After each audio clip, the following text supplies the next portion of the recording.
Mike! Mike! Where are you, Mike? Let me turn that down a little bit. How's it going? I hope things are good. I'm sleepy. It says as much in my announcements and things like that. Oh man, I've just had a heck of a long day. And I just feel like vibing, and also maybe playing some PC building simulator or something like that. And then I'm gonna eat your girlfriend. Boop. Again, looking forward to the full game. That'll be fun. When it happens, I'm sure it will. But when? I don't know. I'm being patient. Anyway, so here I am, and I have been doing a heck of a lot of like 3D printing and stuff like that. I don't know. I've gotten into a kick of it, and I've been like making a bunch of like fidget devices.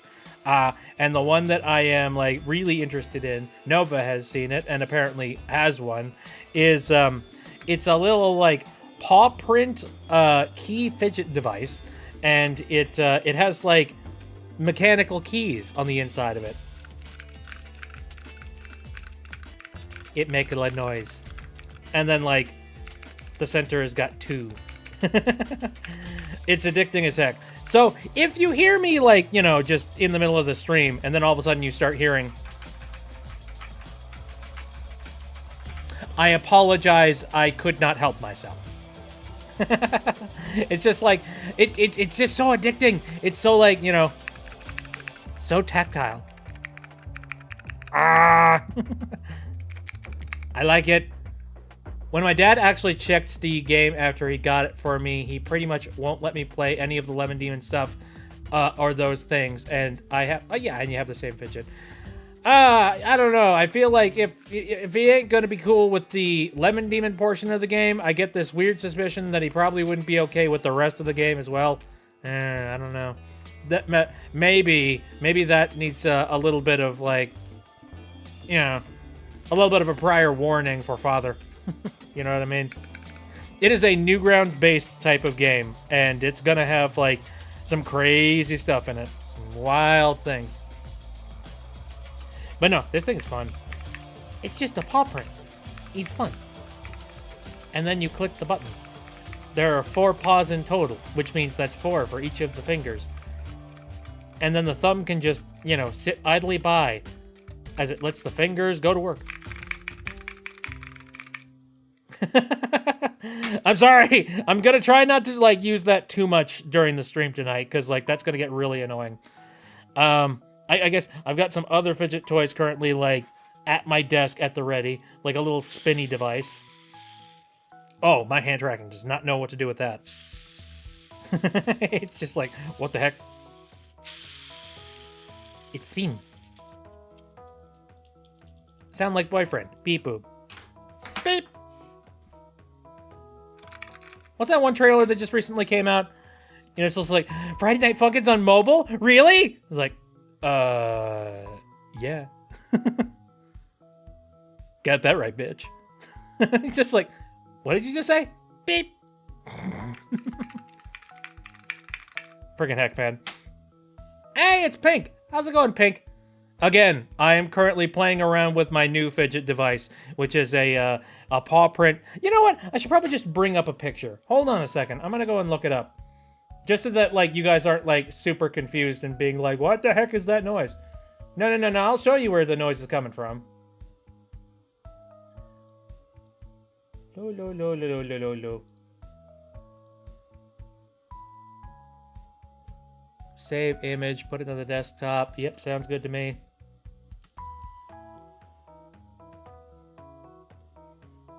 There it is. Phoenix is here! Hello! Welcome to the stream. Here we go. Here's that fidget that I was talking about. Oh, God! You can see all my individual pores. Oh, oops. That's not the right window. That's my sound alert window. There we go.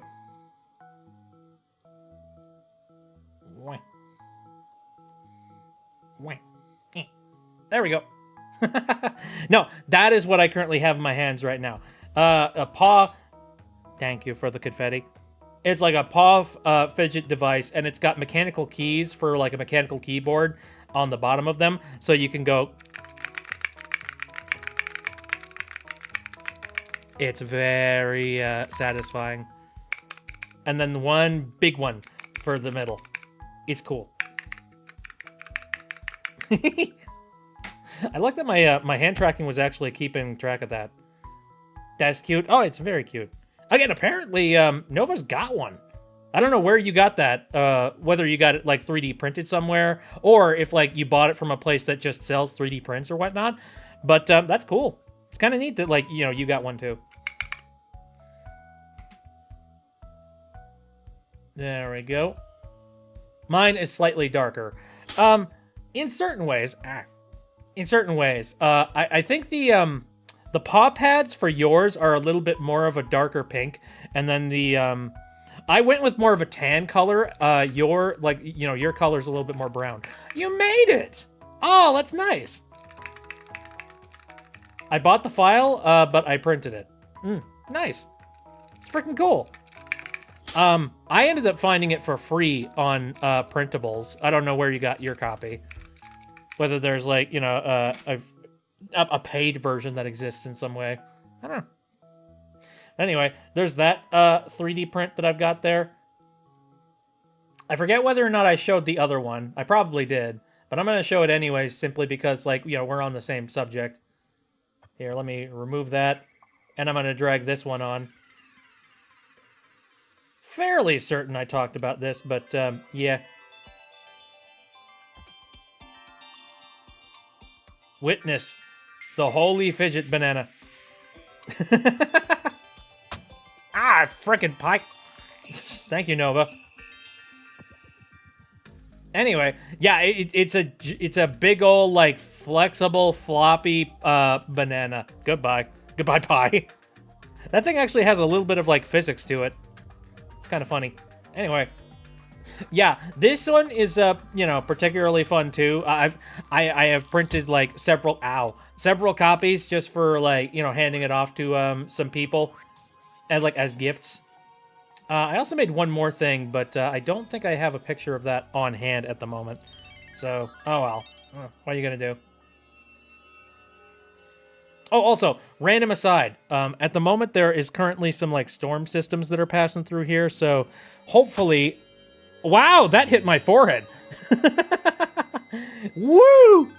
Woo! Look at it. Get out of here.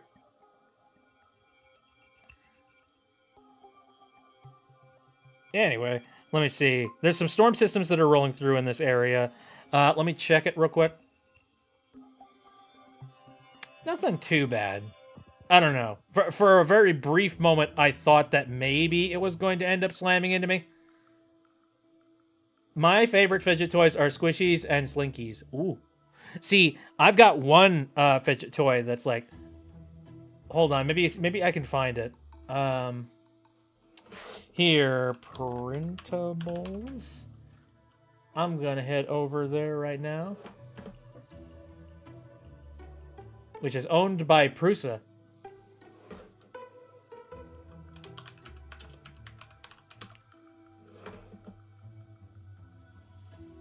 There it is. Oh, it's a WebP. Thank you, Internet. Appreciated. There we go. What's your best Dr. Seuss breakup line? I don't have one, and I'm not creative enough to come up with one on the spot.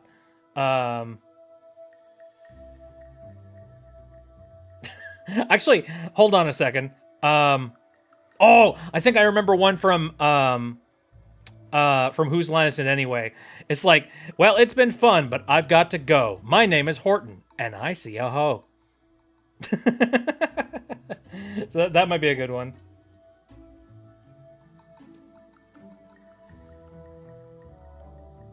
Here, let's bring this up here. Take a look at this guy. Oh, wrong thing again. Come on, hold on.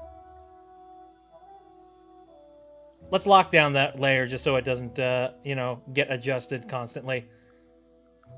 What was that dirty joke? Oh, I've heard much dirtier, especially on Whose Line Is It Anyway. Anyway, hey, take a look at this. It is basically a Slinky Ghost, and you can 3D print it. It's freaking cool. I have made one, and it's interesting. I actually made like one that's about 1/5 an extra size up. My favorite one that I have is a clear silicone ball with Orbeez inside. Ooh, I think I know what you're talking about. Yeah, those are like tactile and funny. Make them in Snatcher's colors? I wonder. I do have some purple filament, and I wonder if I've got like a gold permanent marker that I could possibly use. Yeah, I got a good point there. Maybe I should remember that. Do do do do do do do. Yeah, let's remove this from the screen here. Come to think of it, do I want to go over to my my cup of like highlighters that I currently have sitting over there? No, not really. When I get wired into the stream, I am wired into the stream.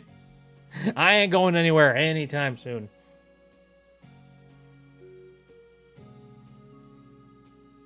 There we go. Oh yeah, a little bit of an update on my mic situation though. If you remember the last stream that I did, my mic done broke. Or the stand, I should say. What you're currently listening to right now is my really nice like AT2020 mic that I use for like actual audio recording in like the booth. Yeah, I've gone and I have picked up a replacement mount that should be getting here relatively soon. Like, you know, in 3 or 4 days, something like that. Best Snatcher breakup line. I feel like Snatcher wouldn't break up with you. He would probably end up like, you know, locked up in a basement somewhere.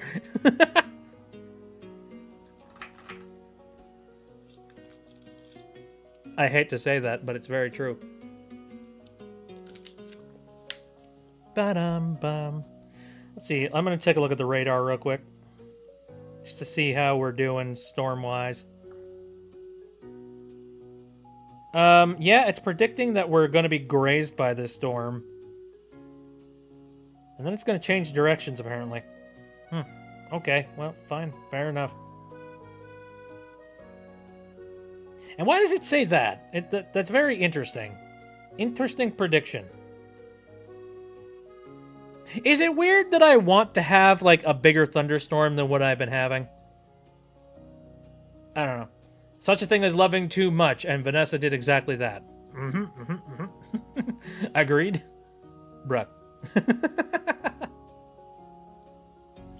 Anyway, yeah, no, have you ever, like, you know, you have a fairly decent roof above your house, and you're just thinking to yourself, boy, it'd be super fun if I could, you know, if you would have a real good storm come through.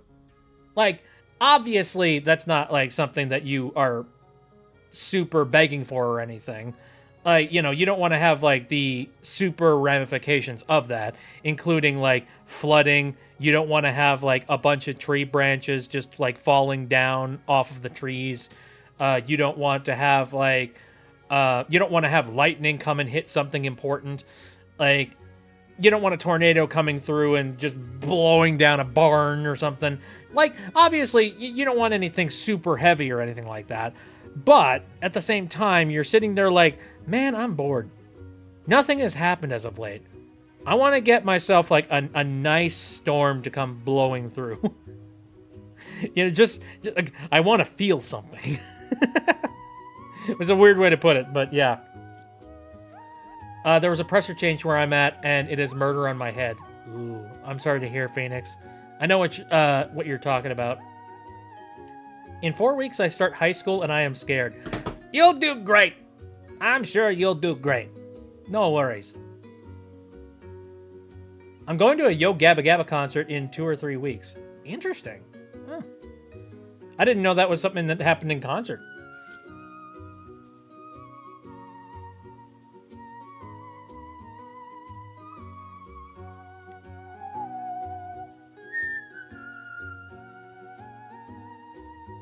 Hold on.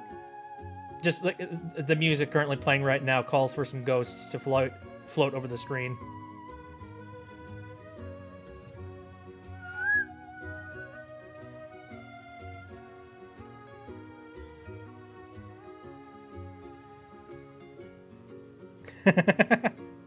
Sorry, I am very distractible.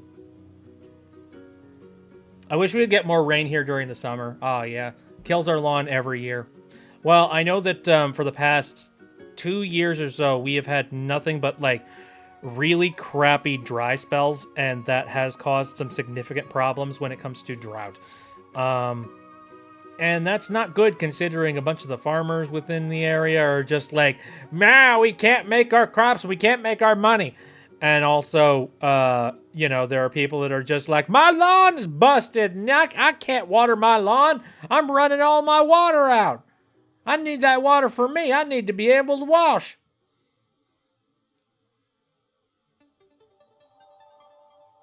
Your favorite Yo Gabba Gabba character is Plex? I don't know about, I don't really know the names of the characters of Yo Gabba Gabba. I just know of it. Don't bite your friends. Is that a song from Yo Gabba Gabba? Obviously. Yeah, don't bite people. Holy crap. Here. So I wonder if I can punctuate this here. I've got a particular problem that I've run into, which is like really frustrating, and I wanted to kind of like, I don't know, kind of wanted to complain about it. Oh, it's the yellow robot. Okay. The yellow robot bites friends. I feel that's disturbing and terrifying. It feels like Skynet's taking over. I used to. Oh! Yeah, not a good thing. Biting is like, you know, we're past that as a species. No. Your chompers are for food. Haven't watched Yo Gabba Gabba in years, but it was my favorite show as a kid, says Phoenix. Nice.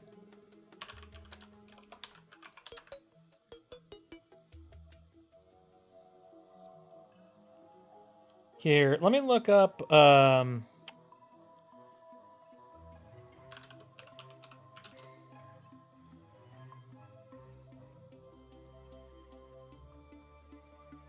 I think it's like...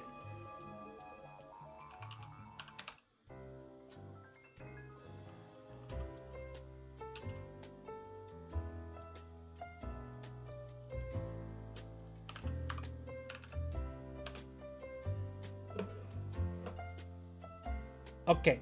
That's not what I'm looking for. That's not what I'm looking for. There's a specific one that I just recently picked up, and I wanted to take a look at it real quick. This is close to it. Actually, wait, this is closer. Now that I think about it, this is actually absolutely closer. Yep, alright. Is it? Yes. Is it? Sure.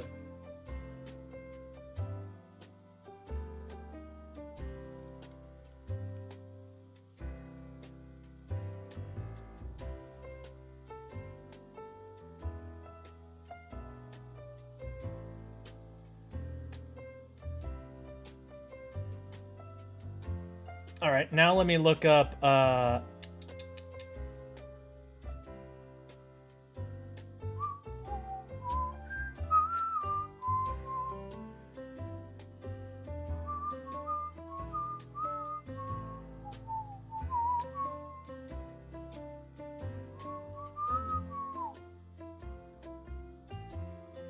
I'm gonna kidnap you and take you to the concert. No. I prefer not to.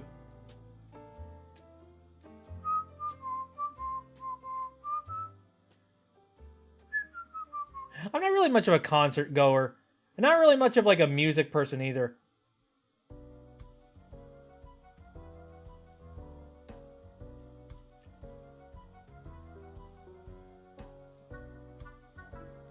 Alright, I'm gonna drag and drop this real quick. So, I've been having a little bit of an annoyance recently, and it involves some headphone-related things. Too overwhelming? Yeah, that's definitely like, something that you could have to deal with. Like, it's just the overwhelming nature of concerts.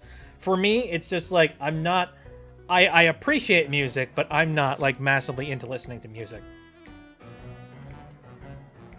Anyway, so recently I've just picked myself up a couple of these, which are, if you don't know, there are these things called IEMs, aka in-ear monitors.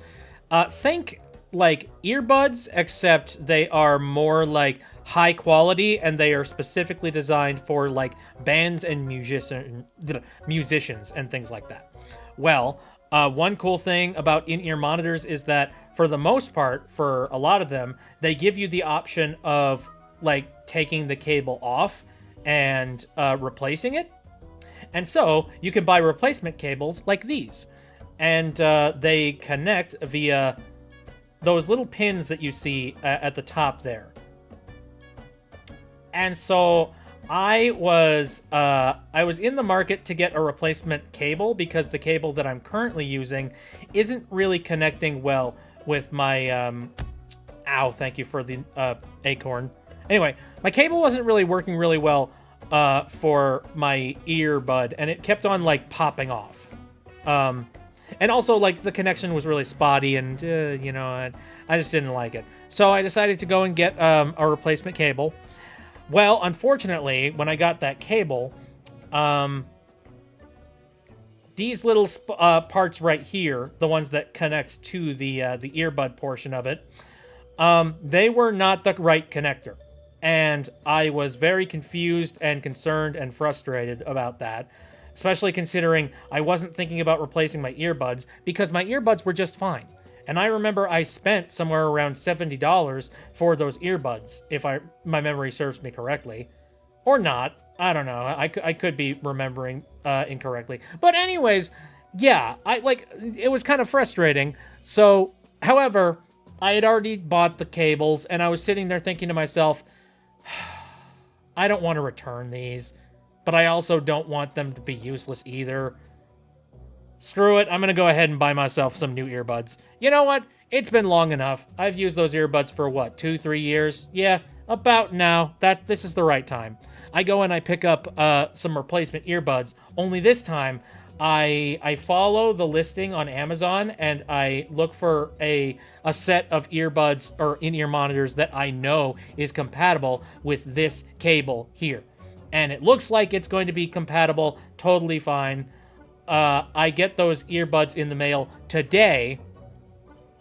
They're not compatible.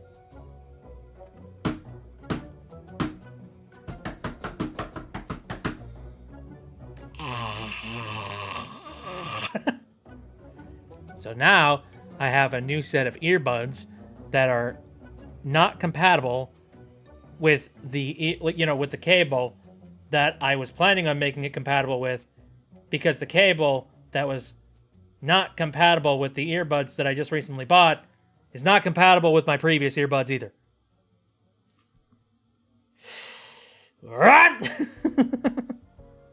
Can I eat them? You know what? Go for it! Electronic spaghetti! Eat up. Just don't do it in real life. That would not be wise. Sorry, I've gone back to the fidget device because it gives me, it gives me calmness.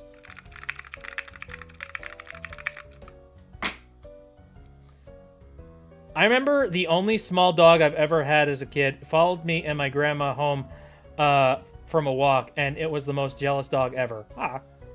Teddy is here. Hello. It is your birthday. Happy birthday.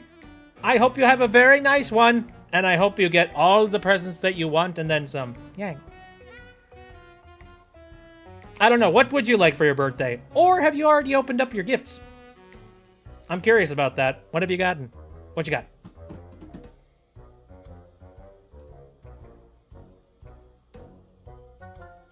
Shell is here. Haven't tuned into one of your streams in a while. Welcome to the stream. I'm currently complaining about headphones. I don't know. I'll go ahead and clear this out. Anyway, needless to say, it's really annoying that those headphones weren't working properly. However, the good news is that those earbuds that I was talking about, the little in-ear monitors, they do come with a cable stock. It's just not the best high-quality cable you could possibly find. You know? And you know what? I'm fine with it. So I am going to enjoy myself with a new cable that I just recently picked up for myself. Got money, a laptop, and a damn good keyboard. Ooh, any particular brand? I'm very curious about that keyboard. In fact, I'm curious about, like, a lot of the things that you got. You don't have to tell me the exact details about the money. I'm just going to make the assumption that it's a good amount. I lost my earbuds in the Perot Museum when I was visiting. Ah, please tell me that they were cheap. I'm eating his headphones. Well, luckily, again, I've got this pair of headphones currently sitting in front of me right here, and they're not super expensive, but they definitely get the job done, and I enjoyed them very much. I'm also trying to untangle them, because holy freaking crap. Ooh, Keychron! I've heard Keychron's pretty good.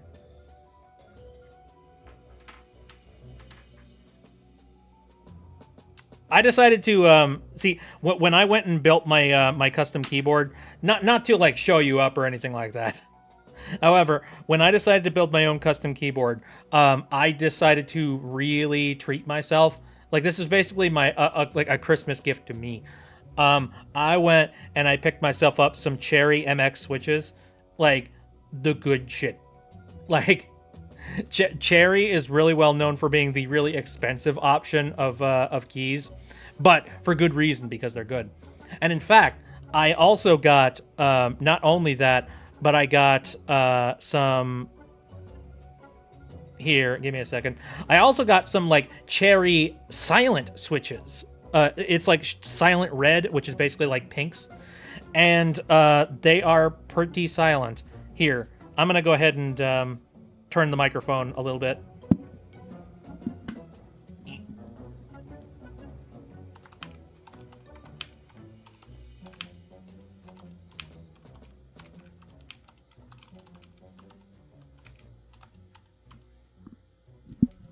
Yeah, there we go. Probably couldn't hear that very well, but that is to be expected. Oh, they were 50 or 40 bucks. Oh, that sucks. I initially named the dog Toto since my mom loved The Wizard of Oz, but we eventually literally named him Jealous. Ha! Jealous the puppy.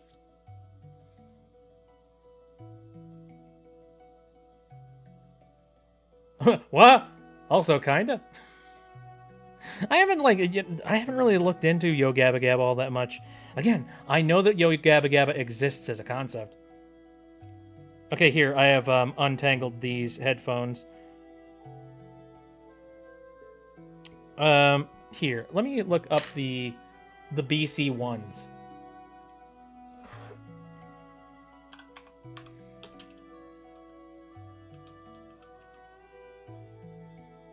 Yeah, there it is. Look at these pretty boys.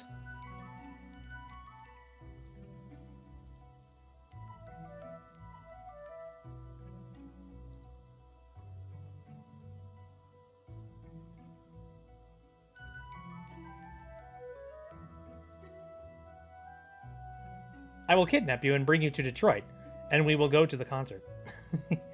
Weren't you talking about how there's apparently a new Chinatown in Detroit? Sounds freaking awesome. Here, these are the new headphones that I just recently picked up for myself. Yay. Look at them. I went with blue because obviously. What's funny is that, like, it's not like I'm going to be actively looking at these things as they're in my head. I kind of I picked something that's basically just jewelry that I'll never be able to look at.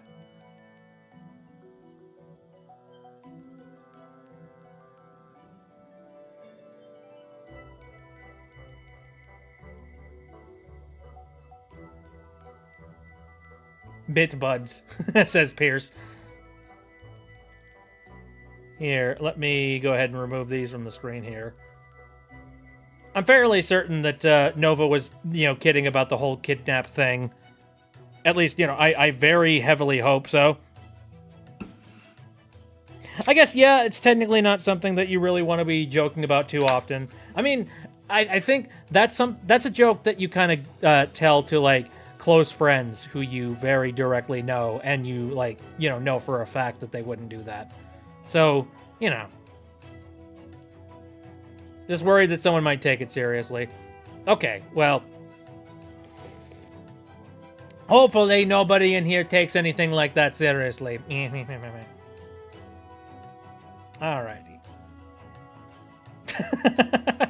Not a website. Certainly hope not.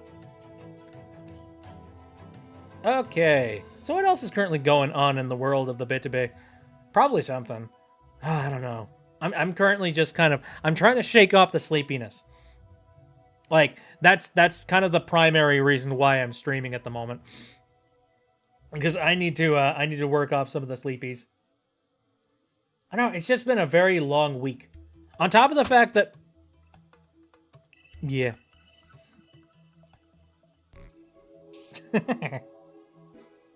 Friggin' heck.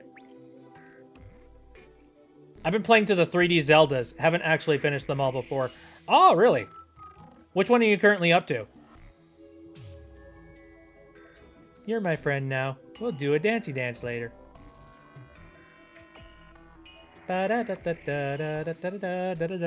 Finishing Twilight Princess now. I've played a lot of the 3D Zeldas, but there are a lot of holes in my personal discography when it comes to 3D Zeldas. And Twilight Princess, I actually never went and played. I don't even think I owned it. I might have rented it at one point, but I never owned it. And then I remember I really badly wanted to play Zelda Wind Waker when I was younger. Skyward Sword, my favorite. Woo! Yeah, Skyward Sword's friggin' awesome. Yeah, I wanted to play Wind Waker because I remember going to, like, kiosks at the mall and seeing, like, sections of the game that you could play on demos, and I really badly wanted to play. Like, I wanted to have a copy of Wind Waker for myself, but I never did. I don't know. My folks just never really picked me up copies of, like, the Legend of Zelda titles. I ended up getting into the Legend of Zelda, like, later on in life. And even my mom, when she saw that apparently I was playing, like, Legend of Zelda games, she was like, I never knew that you wanted to play those games. And I'm just like, of course I do! It's Nintendo and it's good! Twilight Princess is what you get when you put Wind Waker in Ocarina of Time cosplay. Yeah. Yeah, that sounds about right. Did you or did you not open a bag of carbon monoxide in the Krusty Krab? I'm just saying hypothetically, how would we close it?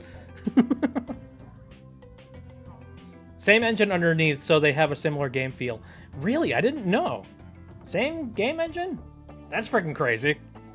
I'm sure that's probably one of those things that, like, shut some people up. Or actually, it would have shut people up. Because it's just like... it's the same damn game! Only just slightly tweaked a little bit. Wasn't really big on Zelda games, probably because I never really understood where you gotta go and what to do. I can see that. I imagine that if you were to try and play, like, Breath of the Wild or Tears of the Kingdom, you would probably have a very, very hard time. Because that game specifically, they almost expect you to just take the reins and do whatever you personally want. Like, it really is open adventure. You just... Here's the Kingdom of Hyrule. If you can get there, you can play it. Heck, you want to defeat the final boss in nothing but your boxers? Go for it! Try it out. Do you plan to go back to playing that Zelda game with the small robot again? Which small robot one? I think that would have been Skyward Sword, if I remember correctly. Are you talking about the one that sounds like this? Beep boop! That guy? Maybe. You know. Mistress Fee? Can I call you Mistress Fee? Oh, wait, the egg-shaped robot. Yeah, no, that was Hyrule,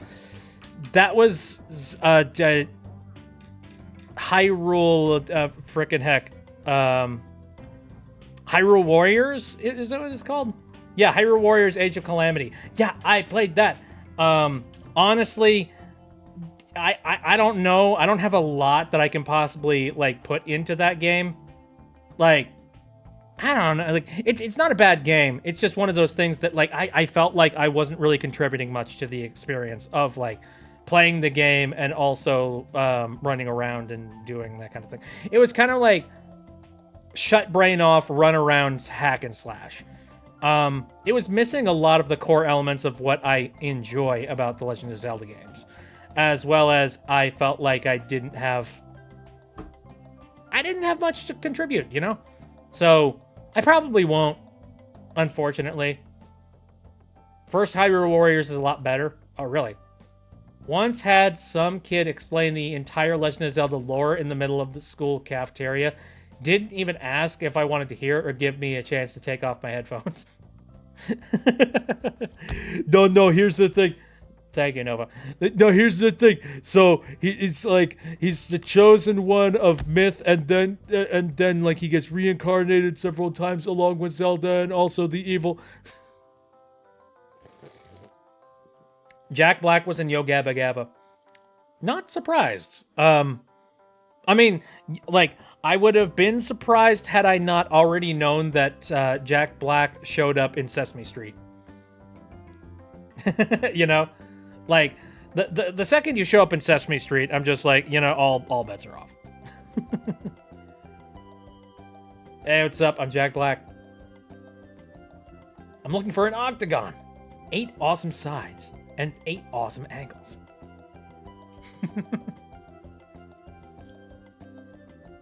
Okay, there's Ganon and miniature Ganon, and there's these things like jelly beans and our miniature Ganon. And the miniature Ganon is more powerful because when you touch him, the flying eagle comes down and Octopus shoots red rocks and the swamp takes longer. Yeah, pretty much. And meanwhile, you're just sitting there drooling like... Okay. I'm lost. Yeah, he was in Sesame Street! Oh, dude, I totally would show it in the chat if I wasn't worried about content ID. I'm gonna look up the video and I'm gonna, like, just post it in here. Hold on a second.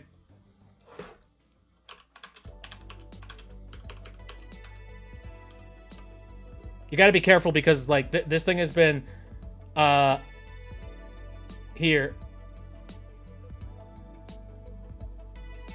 This is from the official Sesame Street channel, so I'm just gonna say that, oh, he's been there multiple times, apparently. Okay, this is, like, the most famous one. Here. Oh, man! I totally forgot to bring an octagon!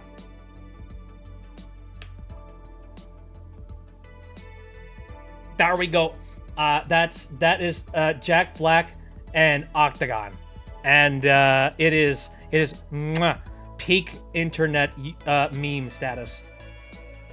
The Glorious Octagon of Destiny. Oh yeah, Glorious Octagon of Destiny is like an amazing friggin' video.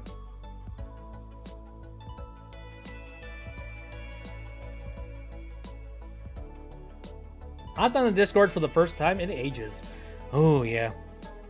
Funny you should mention. So, like, I just recently got myself a new Discord account because I have just recently started up, like, this new, like, job position, so to speak. And now the good news is that this particular job is a little bit more like what's the term? I don't know. They're a little bit more open and available when it comes to, like, new technologies nowadays. I don't know what's a good way to put it. Hold on, I have to... Oh yeah, Glorious Octagon of Destiny. I'm gonna keep that on tab so I can watch it later because it's like cocaine. I posted a video of my voice claims for some of my OCs on TikTok, and the sound got removed after 2 minutes. Yeah, that's about right. It's 8 awesome minutes long. Exactly. Anyway, back to what I was saying, though. I just recently got myself a new Discord account, except this one is, like, personal for, like, work and business-related stuff. Because there is a place that I am working with that they're pretty on top of new trends and new platforms and things like that. And they realize that Discord is actually a really, really easy way for you to be able to, you know, collaborate and do things with other people. So it's interesting going over to like a brand new, fresh Discord where there's literally nothing there. It's also like, it's interesting because the new, like, a new experience of Discord is massively different than a new experience of Discord way back in the day. Way back in the day, when you started up a new Discord account, you were on your own. You were just like, you know, you're sitting there and you're basically like, it's sort of like being on a boat in the middle of the ocean, and you were like sailing along trying to find, like, you know, a whole bunch of hand tracking. Okay. Screw it. You know, just like sailing on the ocean, trying to find yourself, you know, these tiny little islands that have, like, you know, a bunch of, you know, personal things that you're excited about. And, but nowadays, like, Discord's actually, not only does everybody seem to have a Discord, but on top of that, Discord has their own tools in place to be able to find communities and things like that. So it's a heck of a lot easier to, like, branch out now. Alien emoji. So I'm trying to, like, oh man. Yeah, posting to TikTok is very scary because, like, unless the content that you're uploading is 100% your own, or unless you decide to just ride alongside a trending sound that you know is not going to get pulled out, yeah, you can expect that, like, your video might end up getting muted. And that's kind of frustrating, you know what I mean?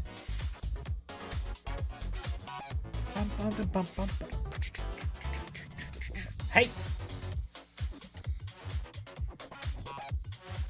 3D print Jar Jar Binks. I'm gonna look this up.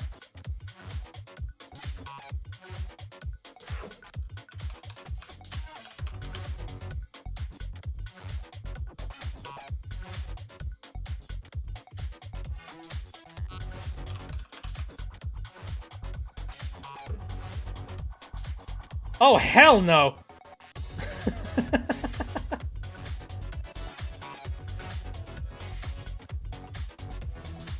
Well,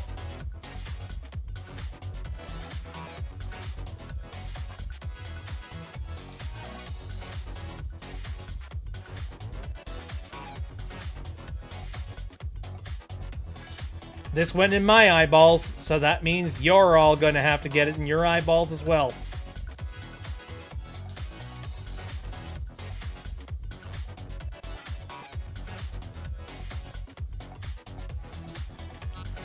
There you go.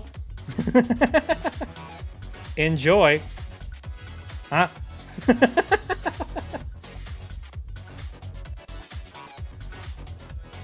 Misa enlightened.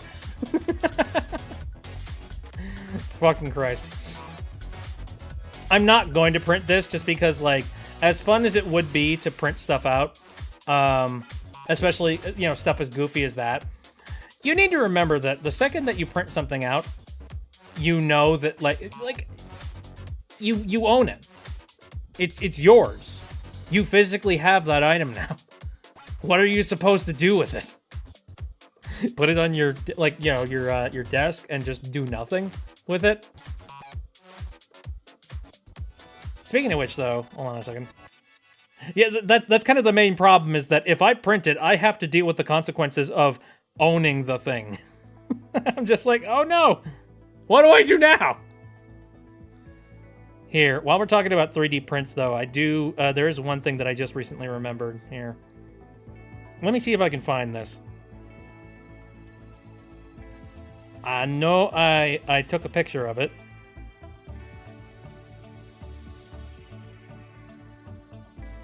There it is. Send it to a random person in your neighborhood. Oh, yes, and, you know, just... what's that one app, Nextdoor? Just end up on, like, Nextdoor, just be like, I had some weird person put this in my mailbox, and I don't know who did it, and I don't know if it's a threat. No, I don't think I'm going to bother my neighbors. They're good people. Excuse me, drink. Oh, we have an introduction. Hold on a second. Ah, very nice. Okay, give me a second. I'm gonna add you to the verified role. There we go. There you go, Farrell. Welcome to the Bitby chat. Send it to you.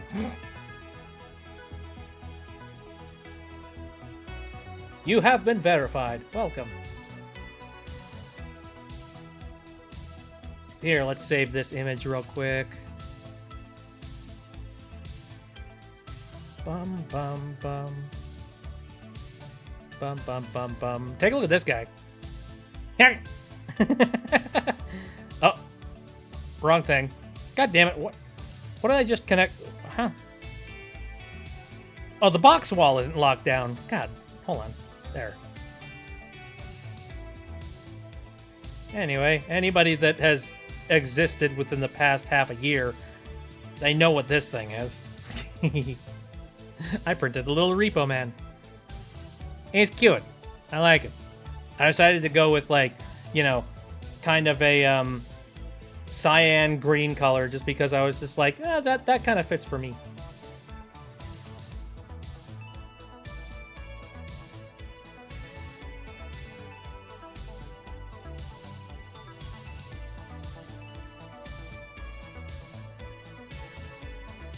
Samsung? Samsung? What the heck? I don't know what that is. Oh, it's a little Repo Man. It's from the game Repo. I don't know. It was really popular and was making the rounds about like a month ago. God, trends go by so freaking fast. But yeah. He's funny. He's got a funny, like, you know, flappy mouth. Very Muppety. And, like, the way that I printed it, I made sure to swap out the filament for the eyeballs. Like, that black color on the eyes is actually filament. Like, I swapped it out. I didn't trust myself with a permanent marker, basically. I wanted, like, really nice, pristine, like, rounded pupils.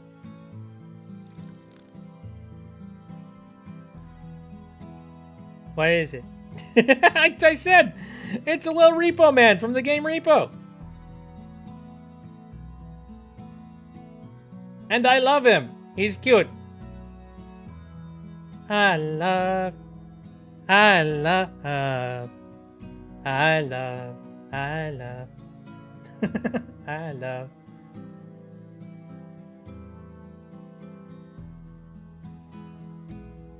Frickin' cute. Like the musical? Yeah, wait, Repo musical? No. I don't... There is no Repo musical as far as I'm concerned.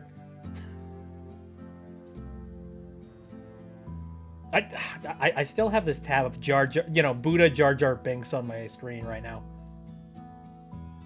What the heck, yo? Repo musical brought to you by GitHub. What?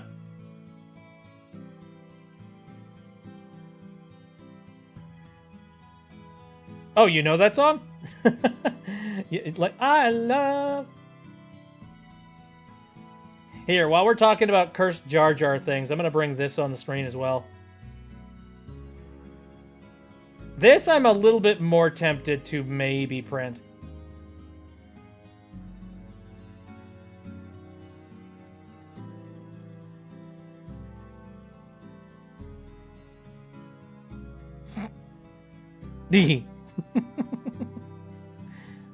Oh, okay. GitHub is a repo for code and projects. Got it. My brain didn't quite make those connections.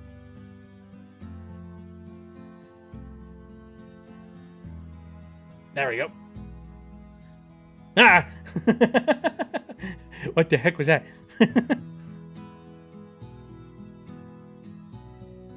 Zydrate comes in a little glass Vila. What? Excuse me? What did that sentence mean?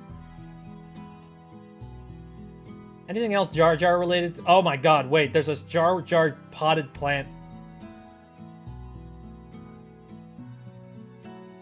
There are several Jar Jar Sphinxes.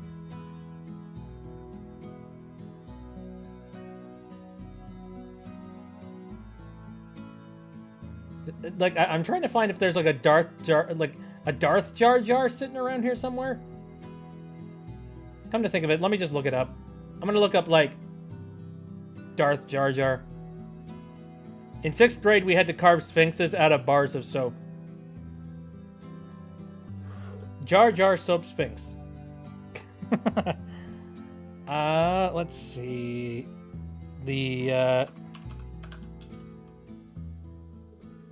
Okay, there is technically Darth Jar Jar stuff, but it's like there's a sign that says Darth Jar Jar is real, and then that's it. That's all that's in printables. That's disappointing. Wait! Never mind!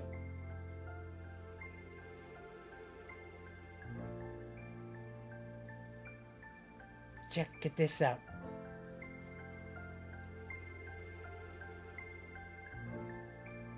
Look at this! It's a Hue Forge!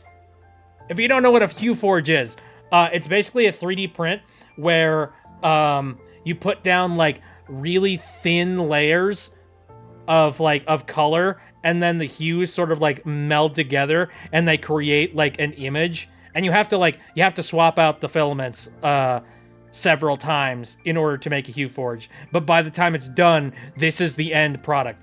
So like you start out with like a black canvas for something like this, and then it like you slowly add on more and more of the colors. You know, like you start with the red, and then you add the yellow, and then you add like the white.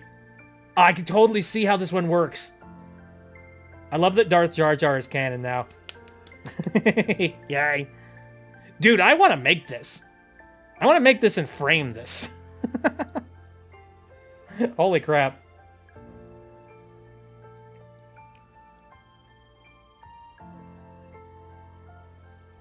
I just tried again with the video, and this time I put music in the background that TikTok suggested.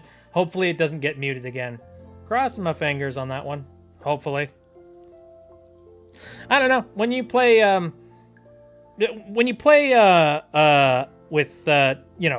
with TikTok's rules, it tends to work out fairly well.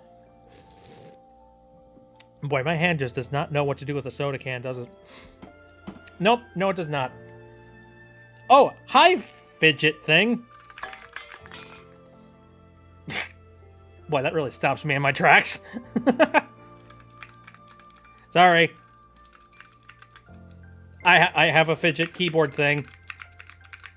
It's shaped like a paw print. It rules my life now. There we go. See, the problem with Hue Forges, though, is that it does require you to have all of the colors, and unfortunately, I am low on a couple of colors. Specifically, I don't have white. I've used up the white color for a couple of projects that I got, so I'm gonna have to wait on doing anything complicated like that until I can go out and get some more filament. Currently drinking green tea out of a can right now. Nice. That reminds me, has anybody tried that Sprite green tea stuff? Or like that Sprite plus tea stuff? I think I talked about this on a previous stream, but I'm curious to see if anybody out here has, you know, jumped the gun and given it a shot. Not jumped the gun. I don't know. Taken the plunge, I guess would be the right term. Your cat is a hater. Came up to me and is attacking my leg. Oh, it's adorable, though. It's freaking cute.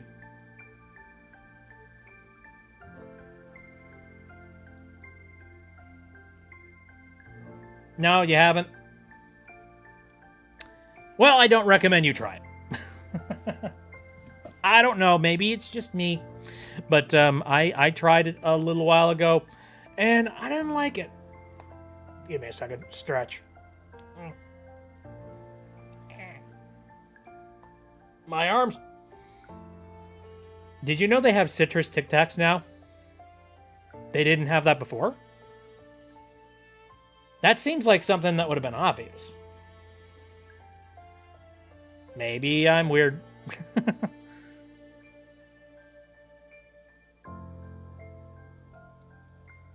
What other silly like words could I type into the search bar for this like 3D print website?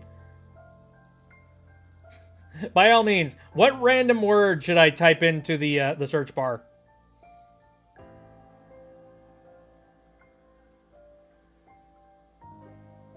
Because I've made a whole bunch of like fidget devices. I feel like I need to branch out and try and do something a little bit different. I don't think they would have anything that would be titled Snab, but I'm going to try anyway. Oh, whoops.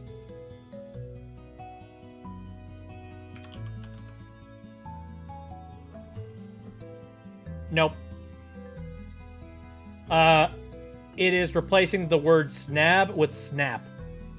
And so there's like snap-on things, snappable items, snap fly.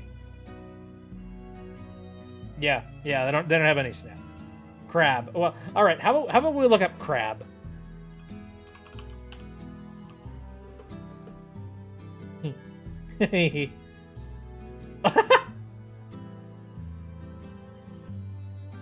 I like this.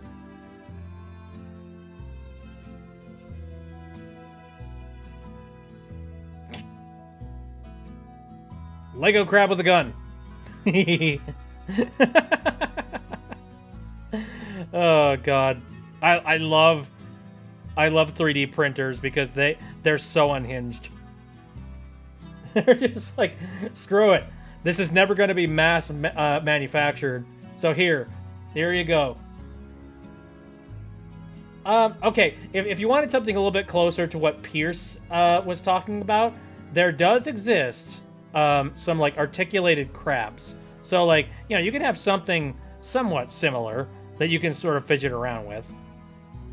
You'd have to have like a really weird interest in crabs though. You can make snab. I could make the body of this thing. I could color it in more of like a purple color, and then I could make the eyes yellow. That could be done. Very possible. Though I like Habby already made me a snab model, like a literal actual snab model, and I do wonder whether or not there's any way that I could possibly print that out. I'd have to finagle it a little bit and come up with ways to, like, you know, screw certain things in, and it's complicated. There's a lot of elements to it. I dropped my phone on my face. Are you in bed? Because that sounds like an in-bed situation. Where you're just sitting there, your head's in front of your, like, you know, you know. I've been there. Where you're just there, you're slowly falling asleep, and then suddenly...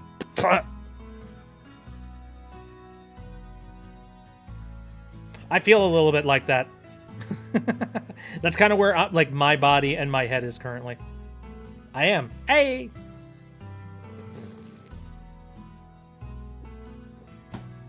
You have the technology. We can rebuild him. Crabbier. What was that other thing that you said? Dora? I'm curious about that. Let me look that up. Yes, there are some Dora things. What the?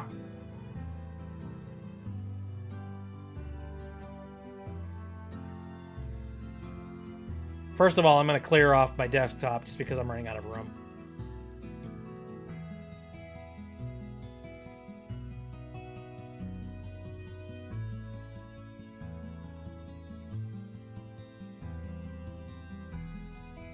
Let me ask the audience a little bit of a question. Have you ever had one of those days where you wanted to stab Dora the Explorer in the head?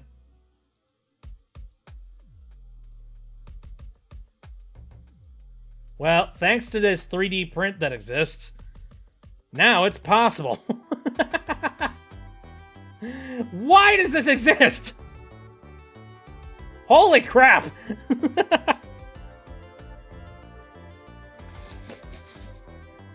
She looks like she's like, you know, gearing up to go to a punk concert.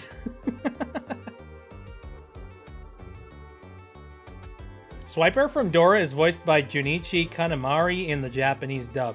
Remind me again, who is... Oh, Kanemaru, rather. Remind me again. Oh, she's the voice of Sonic. Rather. Ew, that's kind of neat. Voice actors gotta act, man. Make it. No, I don't want this cursed thing in my house. Again, if I make something, it's mine. I own it. It is in my frickin' house.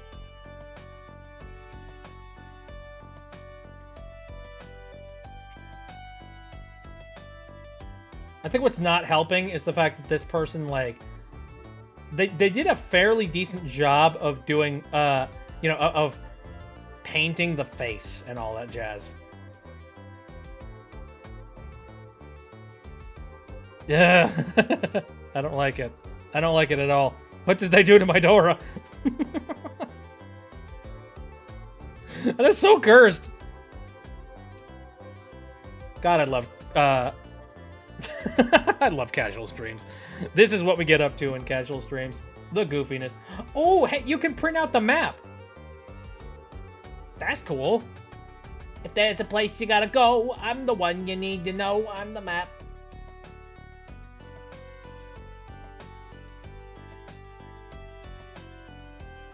Okay, so less cursed. If you wanted to just print off something that's like nice and good looking and, you know, something cool, you can print out a keychain of Dora the Explorer. Yeah. That looks nice. I like that very much. Honestly, I found the map so annoying. Really? I didn't ever find the map annoying.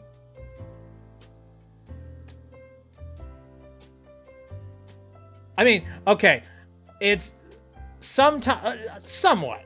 I'll give you somewhat because, like, you know, he's like, I'm the map, I'm the map, I'm the map, I'm the map, I'm the map, I'm the map, I'm the map, I'm the map, I'm the map. I get it. If that's the, you know, backpack was also annoying too. Backpack, backpack, backpack, backpack. I'm the backpack loaded up with things and knickknacks too. Your destination is on the right. Can you send me the file for that? Map, where is Bit's house? Can you send me the file for that? Are you talking the Dora the Explorer keychain?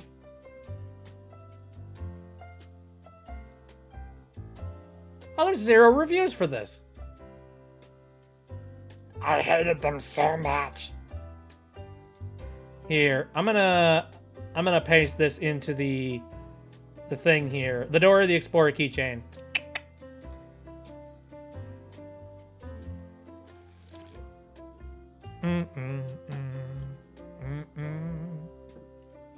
And how do you print this, pray tell?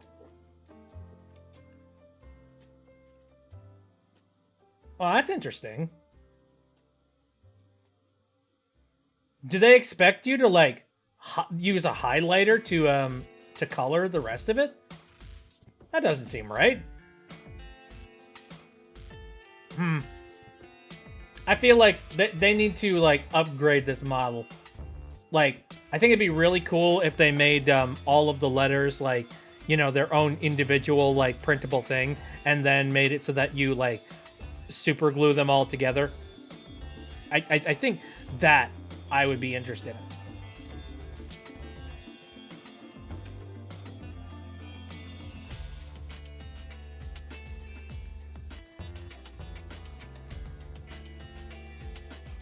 Any other cursed Dora things that I should know about? What the heck?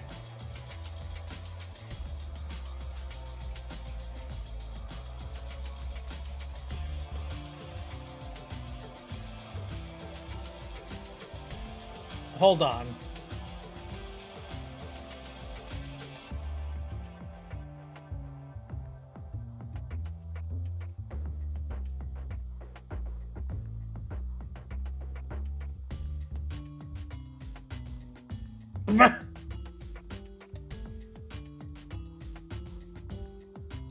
Do I need to report this? I don't know. I don't know. I don't know. I'll look at Blue's Clues in a second.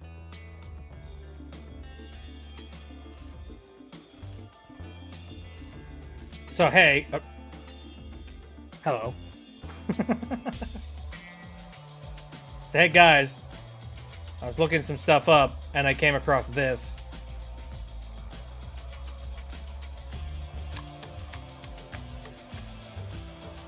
Oh, what did I just grab?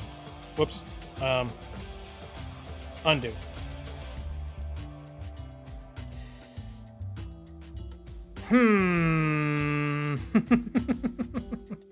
Now, what is it?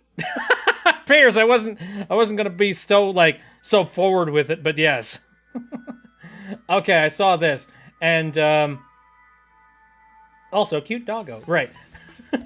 So the listing calls it Dork Helmet's Planet Blaster. Planet Blaster, eh? That's what that is? Planet Blaster. Yeah. Yeah, totally. And then you read the actual, like, the description. It's a spacecraft designed to take you to the far reaches of the universe. Takes a standard 14-millimeter bowl. Hot gas is drawn from the bowl down to the base of the water chamber, where it diffuses through a bunch of small holes to help cool it. I've included a section STL file that you can preview in the Thingiverse to see what I'm talking about. Hot gas drawn from the bowl. What kind of hot gas are we talking about, eh? Man. What the heck, man?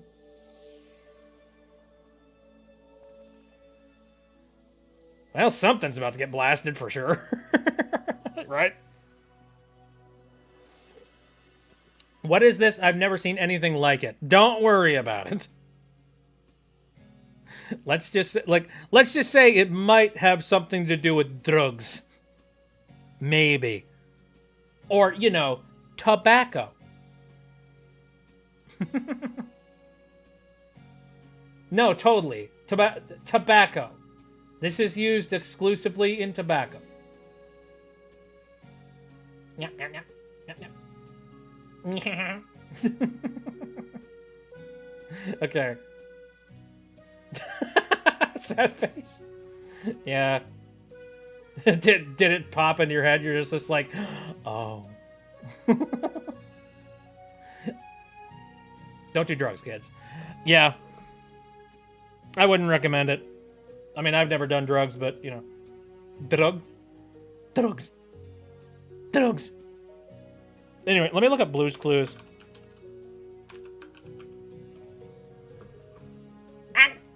There's stuff.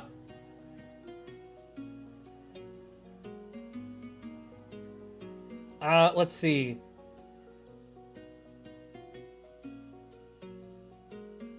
There's not a lot of Blue's Clues stuff. That's kind of sad.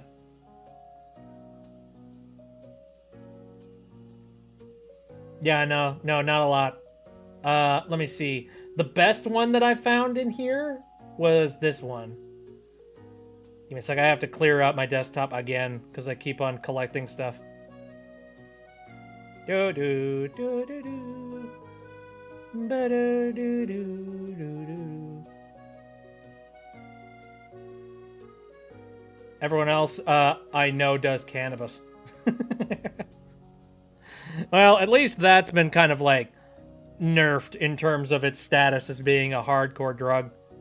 In some places, I should say. Definitely look up your own jurisdiction and make sure that, like, you know, you're not pulling like an illegal, unfortunately. Anyway, the best thing that I saw here was this. It's a cookie cutter in the shape of Blue's head. I like that. That's cool.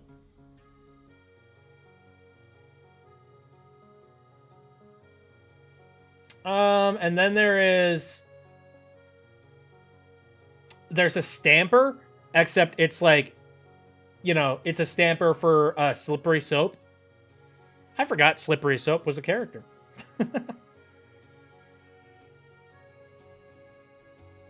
Ooh. Somebody has made a 3D printable for the thinking chair. That's kind of neat. Why somebody would have a 3D printed thinking chair? Big fat question mark for me. I'd much rather have the actual thinking chair. I want to hang out in the real thinking chair. I want to sit down and think. I'm connecting you to the TV for family movie night. Why would you do this? This is a cursed thought. Don't do it. What a terrible idea. Why am I here? Hello? Well, alright, for anybody who is currently watching over on that end, hello. I'm just sort of vibing today. Give me a second, I'm gonna resync my camera real quick. Anyway, I'm just sort of vibing, hanging out. My foot hurts. And for those of you who have not heard the story, I fell down some stairs. I was an idiot. I was walking downstairs in the dark because, you know, that's a genius thing to do. And I ended up twisting my ankle, my right ankle specifically, and it hurt a heck of a lot. And I ended up going to the emergency room just to check it and make sure that it wasn't twisted. Well, I knew it was twisted. I wanted to make sure it wasn't broken, you know? Because the last thing that I wanted was to go anywhere or put any weight or any pressure on it if I knew it was broken. Luckily, they checked it, and apparently my foot is not broken. However, it was severely sprained. And I am still dealing with the after effects and aftershocks of that, including still really bruised and still really, like, inflamed. And unfortunately, a foot injury is one of those things that is very difficult to get rid of, considering that you're on your feet all the time. So there's not a heck of a lot of time that you can put towards, you know, getting off of your foot and letting it rest for a certain period of time. If I could, I absolutely would, but I can't, and that makes me sad.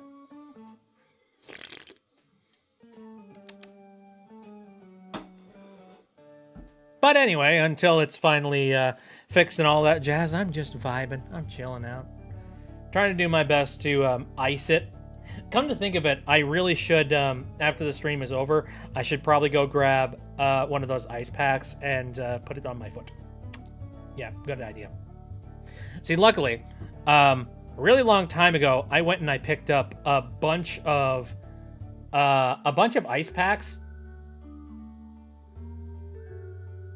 I'm scared. I don't want to do Canto 5. What the heck is that? And also, Nova said to look up Nickelodeon. Good prompt. Let's look that up.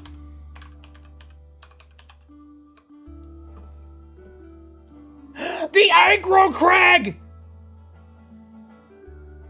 Oh my god! Give me a minute! That's genius! I never in a million years would have thought to do that, but you're right!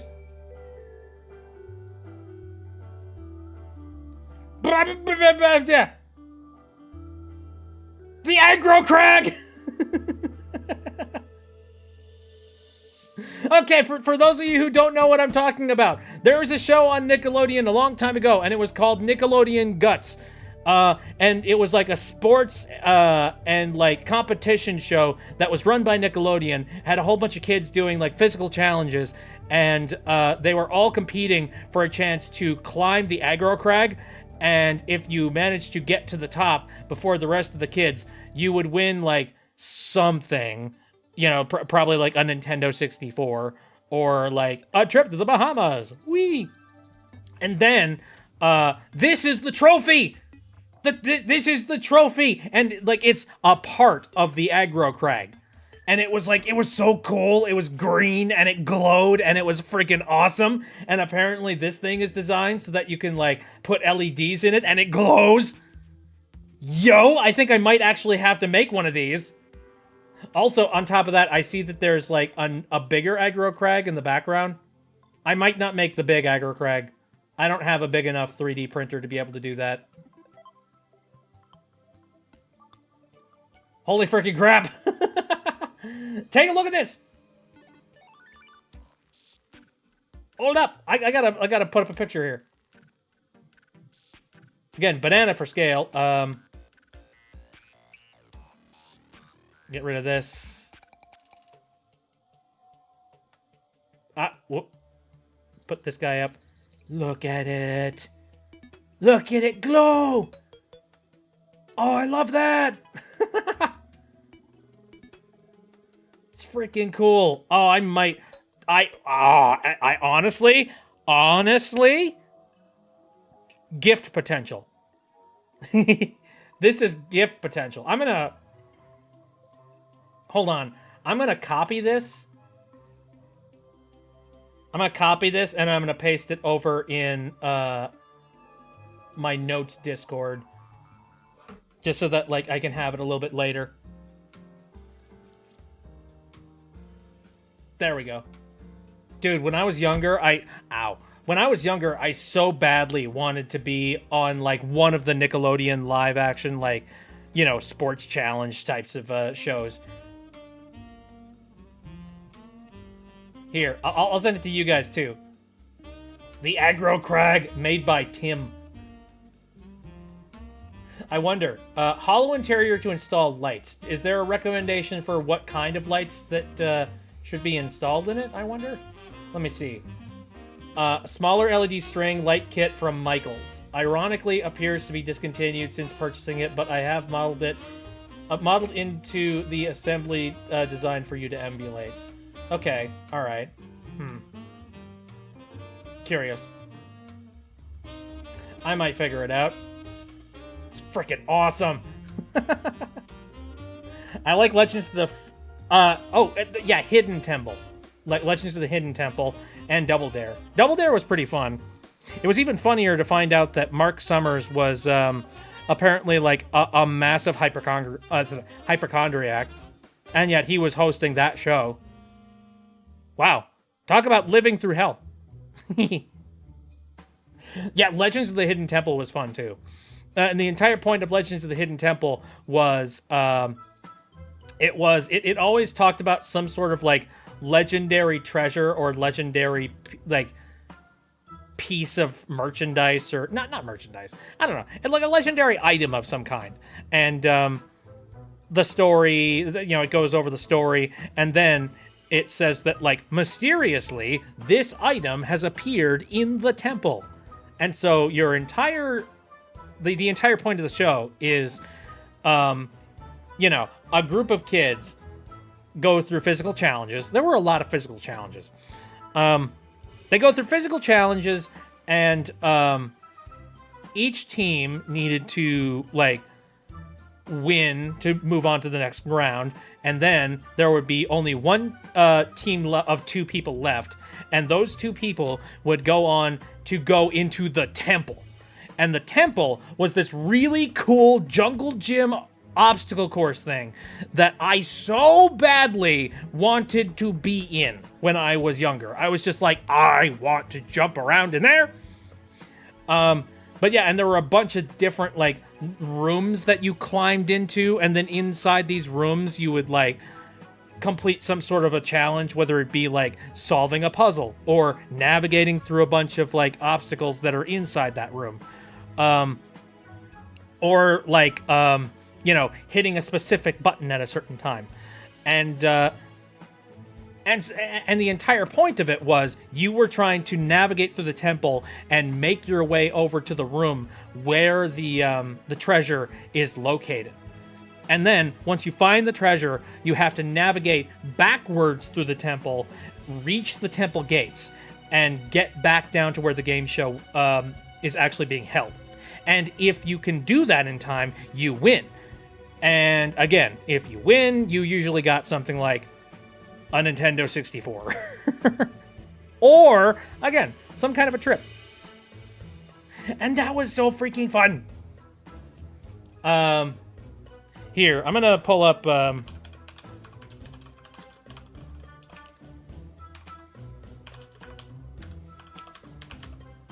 maybe I can find a really good picture of the temple. Or something. What's, ooh, actually, hey, that's a pretty good picture right there.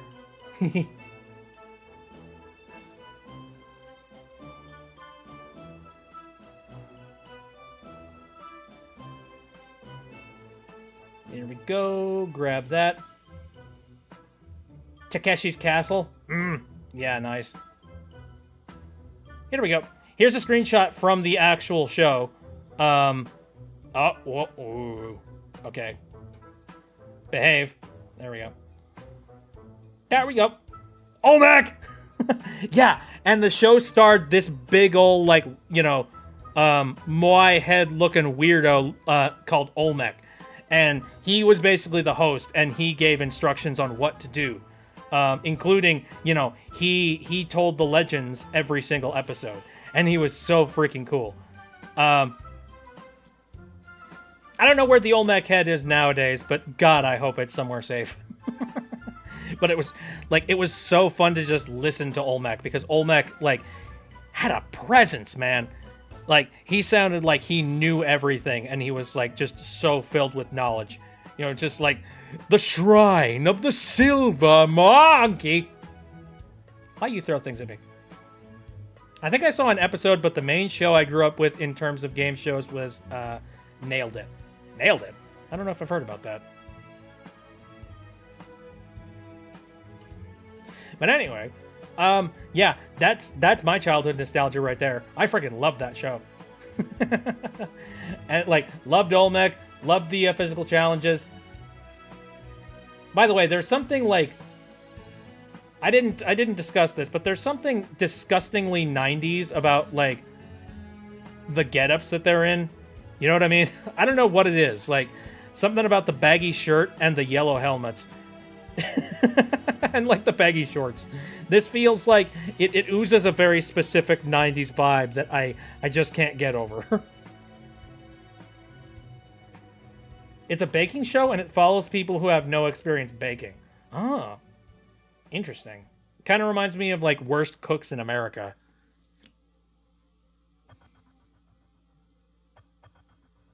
There's a game show I remember watching called I Survived, a Japanese game show. It was a fun time. What? I've never heard of such a thing. That sounds interesting. Let me see if I can find any other pictures from the show Legends of the Hidden Temple.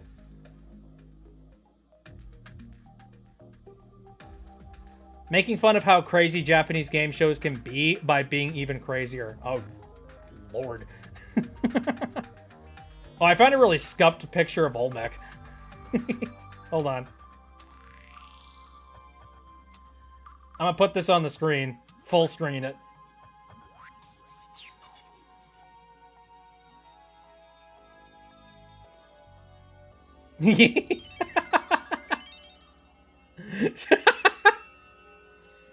Olmec, you alright? You look like you're a couple of beers in. I'm fine. Nothing to worry about. Have you heard about the legend of the corner store? Go off to the corner store and grab me a couple of pints.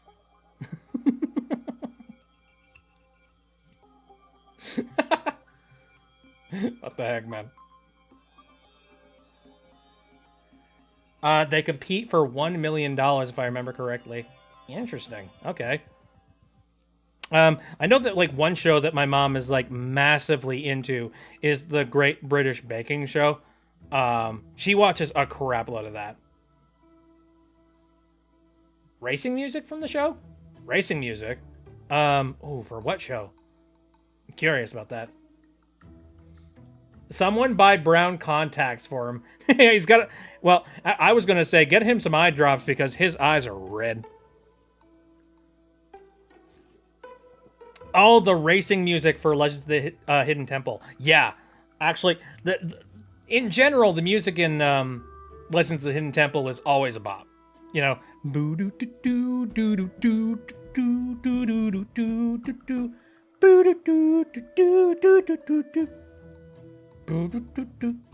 I love the Great British Baking Show. I think one thing I like about the Great British Baking Show is that despite the fact that everybody is under pressure, the Great British Baking Show does a better job of not making the soundtrack overwhelmingly, like, intense. You know what I mean?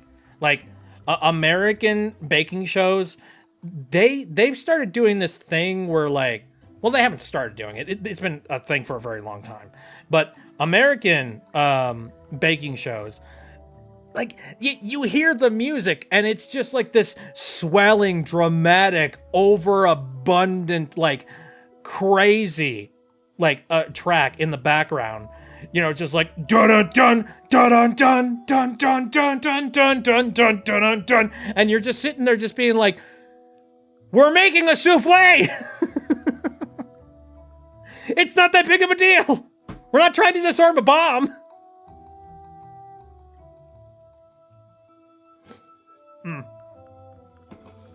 But sometimes it feels like that. Meanwhile, in the Great British Bake Off, or the Great British Baking Show, like, all their music is doing is just being like, do do do do do do do do do do do do. You know, it's just in the background, and they're just they're tasting the cakes and just being like, I like the crumb of this one. That's why it's my favorite show to put on before bed. Ooh, agreed. That's a pretty good way to go to sleep. You know, just the sound of, like, you know, nice, relaxing, but bunch of British individuals just baking cake. Or whatever they happen to be baking at the day. You know, scones. Whatever the heck. It's pretty relaxing. I remember, like, for the longest time, my mom was just putting that on for, you know, before bed, where she would just be like, I need to watch the next episode and see what happens. Like, she was binging that for a while.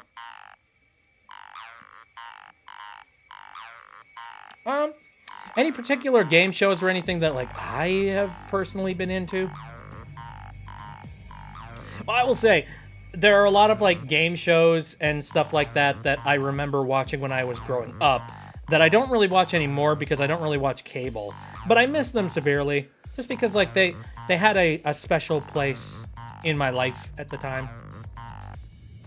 I like watching Team Umizoomi or The Fairly Odd Parents before bed. That, I feel like that would wire you up.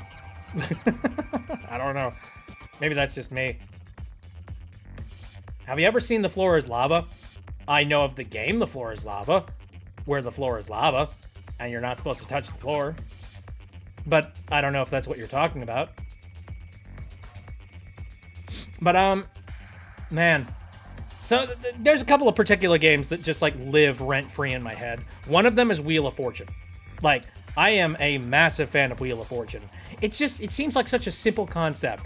You spin the wheel lands on a number, you pick a letter, you hope it's up there on the board, and however letters you get, that's how much money you get. Bada bing, bada boom, simple. And, like, you know, if you land on a bankrupt space, you lose your money. Okay. There's a game show called The Floor is Lava. I feel like we talked about this before. I don't know. One episode where one of the contestants got a cut on his finger and got pulled even wider by his glove until his whole hand was a bloody mess. That is horrifying. I'm not familiar with any of these names because all I've been raised with was Spanish telenovelas and movies. Oh, okay. I'm going to bed, boys. Says Mario? Or does it say you?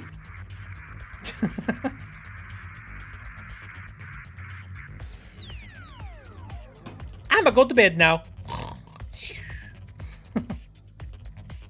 That is very interesting. I guess you wouldn't have known much about American television all that much. Well, yeah, Wheel of Fortune was a pretty simple one, and it was pretty fun. Meow. Honkshoe. What other game shows did I remember? Oh yeah, there's one that I remember watching. Now keep in mind, the show had been canceled way before my time, but it was being played like reruns on cable television, so I would watch the reruns and I would be really, really excited about them. Supermarket Sweep. How many people know about Supermarket Sweep? We'll get to that, Nova. We will definitely get to that. I was raised with PBS Kids, though, just that. Probably smart. Nobody got eliminated because he had to go home because of it, and they had to eliminate 2 people the next episode. Oh, man. Yeah, that really sucks. It sucks to get that far into, like, potentially winning the Great British Bake Off. All for you to just, like... all for it to, like, go away because you ended up slicing your finger. God, that sucks. Man.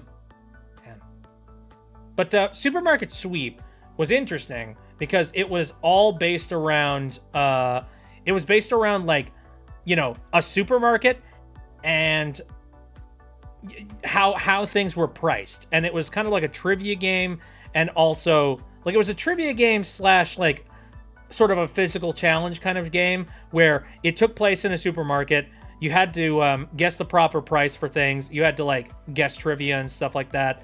You also needed to, like, run off to certain aisles and grab, like, certain items and then bring them back. And then at the very end of the show, they had, like, the big supermarket sweep, like, sweep, I guess, where it involved, like, a person running through the aisles, grabbing, like, the most expensive items they possibly could for one cart, and then, like, running and wheeling it back up to the front. And, like, all of those items would be scanned, and they would tabulate how much money you would end up winning by the end of it. And on top of that, there were a bunch of, like, hidden gems here and there where, like, there was a hint as to where, like, a super expensive token was located somewhere in the store. And it was, like, hidden behind a bottle of, like, something. Like, they would tape it behind, like, a bottle of olive oil or whatever the heck. Like, that was really fun. I really enjoy watching that show. I guess nowadays the best equivalent would be the Guy's Grocery Game, although it's not quite the same. The entire point of Guy's Grocery Game is, like, there's a cooking element to it. So you have to, like, on top of going into the grocery store to pick up the ingredients, then you have to take those ingredients and then prepare them. So, oh yeah, Wild Kratts. Cyber Chase, Clifford the Big Red Dog, Wild Kratts. Nice. Word Girl. I don't know a heck of a lot about a lot of these shows. I know them by name, but I don't know much of anything else. Let me think. I think I remember when I was growing up, we did have expanded cable. Which is funny because we didn't do a heck of a lot of extra stuff in, like, expanded cable. Not really. a matter of fact, I feel like expanded cable was a ripoff. Because, like, you spend so much money on, like, all these extra channels, and you don't watch about 99% of them. There's, like, one that maybe you go and you watch. But I remember there was this one, there's this one program. I'm gonna look them up real quick.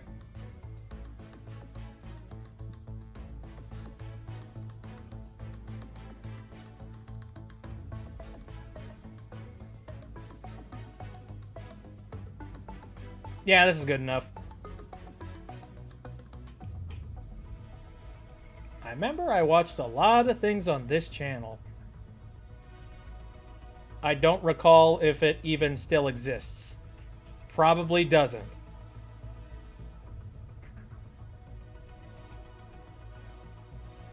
Noggin. How many people remember Noggin? I remember Noggin. I think Noggin was good. I liked Noggin very much. Pink says yes. Oh. But I think I remember I saw a lot of programs through Noggin. I mean, you could probably recognize a few particular shows just by taking a look at the, this banner over here. Oh, Phoenix knows Noggin. There we go. Actually, let me look this up real quick. Noggin channel. Noggin brand.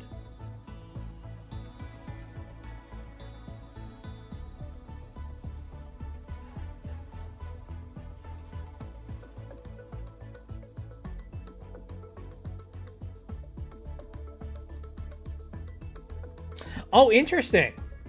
Okay, so production type, television channel from 1999 to present? Website from 1999 to 2009, but then 2015 to present. Streaming services 2015 to present.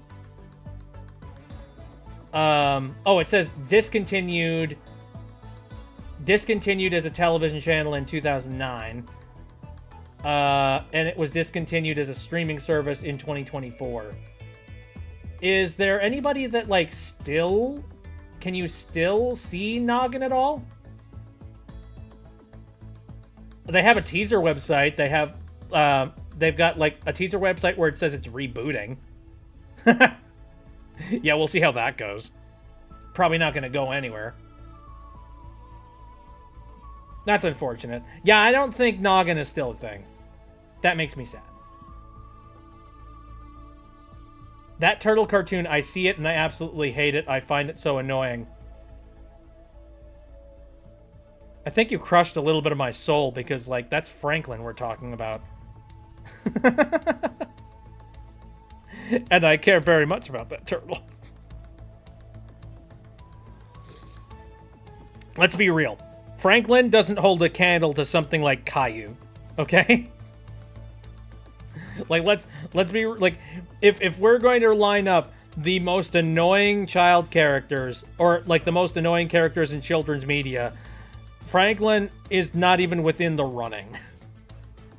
Like, I think that show was really good for what it was, and it did a lot of, like, it taught a lot of lessons.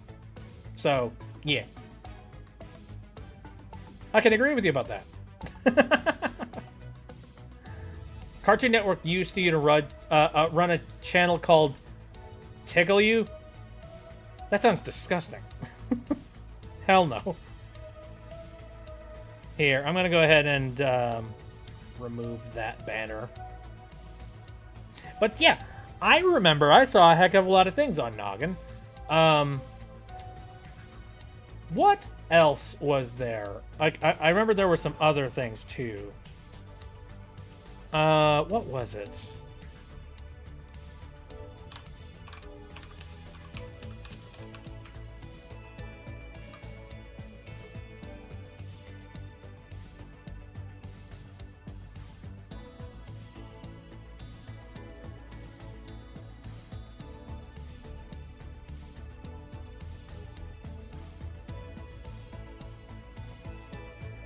Imagine if FNF turned into a Nickelodeon show. Probably shouldn't.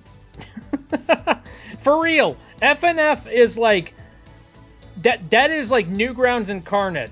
You don't want that. I mean, I especially don't want that. Newgrounds has got a very specific flavor that is not geared towards children.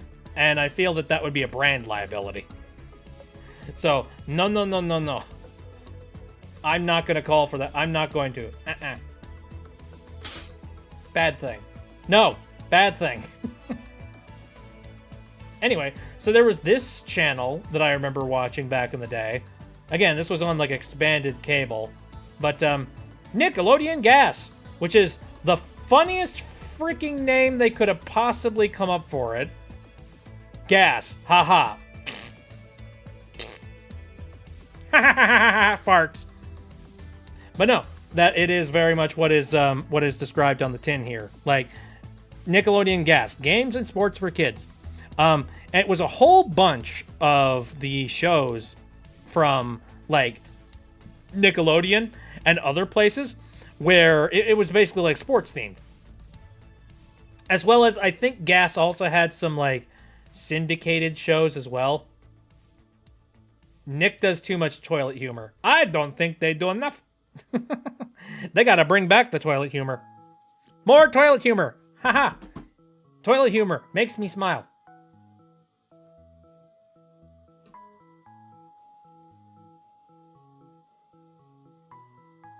Yeah, Pico's school. What are you talking? Of course not. Of course Nickelodeon would never touch that. With like, you know, they wouldn't touch that with a 100-foot pole. Massive liability. Let's see. Let me go back to here. Let me head back over to the search window for like printables. I miss old Nickelodeon even though I wasn't alive for peak cartoon era. I have to agree with that.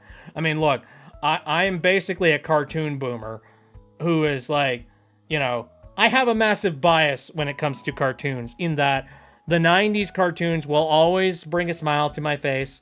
And like, you know, the early to mid 2000s. That was my era when I watched a heck of a lot of cartoons. So like, that is essentially what you're going to hear from me when it comes to me talking about cartoons. But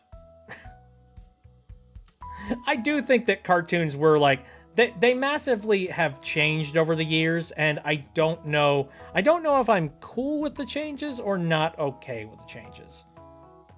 Unsure. What if they approached Love Conquers All? It's a version of Pico's school. No, anything Newgrounds should not be touched by Nickelodeon. Full stop. Because you don't even want to open up that door of discussion. I feel like I was born in the wrong era. Am I the only person who likes Hanna-Barbera cartoons? I remember I watched a lot of Hanna-Barbera reruns on Cartoon Network when they were coming out. So like, no, you're not the only person. Matter of fact, I remember I watched a heck of a lot of like, Tom and Jerry is not Hanna-Barbera, but like, I remember watching a lot of shows like of that specific flavor and of that era due to the reruns that were happening there. I'm trying to remember which specific ones. Well, Scooby-Doo is the obvious one. Like, you absolutely have to have Scooby-Doo running on whatever streaming service you have. I hate Gen Alpha. I'm going to say something that I just recently have had a really nice discussion with my brother not too long ago. We were discussing the whole, like, you know, Gen Alpha, Gen Z, Millennial, Boomer, that kind of thing. And we were discussing, like, the differences between them. And he mentioned that, like, the only real difference that he thinks should happen, or the only thing that should really be charted, is Boomer. That's it. Like, Boomer is actually a very specific point in time that you can point to graphs and you can go, hey, here's where things were moving in this direction, or like here's where there was a peak in children being born and that kind of thing. However, after that, there really isn't a whole lot of like identifiers that you can point to directly and be like, ooh, hey, according to this graph, at this particular time, this generation started doing this thing. That doesn't really exist all that much. Like the rest of like human society has just kind of not flatlined, but it hasn't really driven a really bumpy, hilly road. Not really. Are you talking about baby boomers? Yes. Baby boomers is like a thing that you can directly point to and go, hey, there were a lot of children that were being made at this particular time, at this particular place. And that's a particular generation that I think you can point to and you can definitively say that there is a generational divide. There's not really any generational divide when it comes to anything else. Like, the way that my brother put it, like, it's not like humans as a species get together every single year, or like every single 5 years to specifically procreate at this very specific time so that we know that there is a specific generational gap. That doesn't exist. Like, we just kind of procreate whenever. Like, it's a little redundant to be like, oh, hey, if you were born at this particular year, you're a millennial, or you're a Gen Z, or you're a Gen Alpha. Like, I feel like that's just drawing these stupid invisible walls in between everybody, and we're not actively talking and communicating and we're not working with each other. And that's one of the biggest problems that we're currently dealing with as a society, is that we're putting up these massive walls that don't mean anything.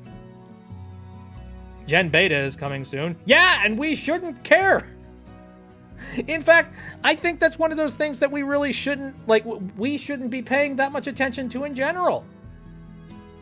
It's just like, oh, so what? Gen Beta. Let's not use these identifying factors as like a way to point to another generation and just be like, oh, these people are our problems. It's these people that got... No. Look, let's be real. There are some really great, amazing, talented, and extremely influential people across all different generations. And every generation has got a huge swath of shitheads. Every single one.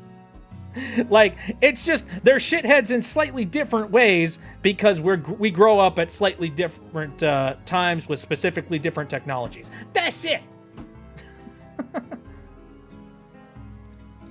If I remember correctly, I would have to, it would have to happen when we're low on population due to, I don't know, some sort of war going on.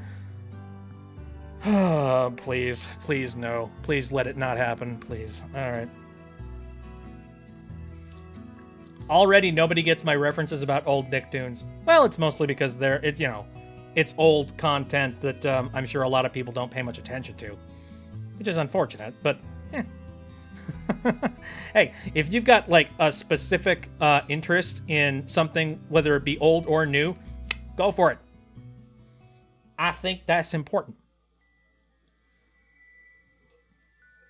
We've had a good casual stream, dude.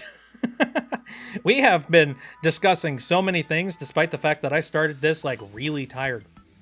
Maybe it's this soda. Perhaps this soda is perking me up a little bit. It's 7-Up Tropical, by the way. And I enjoy it. 7-Up Tropical is like, I have a weird addiction to it. I was such a nerd in middle school for history, but I somehow managed to fail the STAR test with a 68. Ah, man. I make jokes about Team Umizoomi and Danny Phantom. And I'm sure for a lot of people, they just go, what? Huh? Huh? Huh? What? Confused.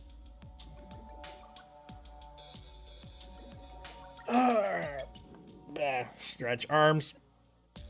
My foot. I hate to keep complaining about this, but my foot is still on fire. Which is unfortunate. Dude, for real. Me having that little spill. Even as I was lying there, like, on the floor, in writhing pain, I had one of those moments where it really washed over me that I am not bulletproof. You know what I mean?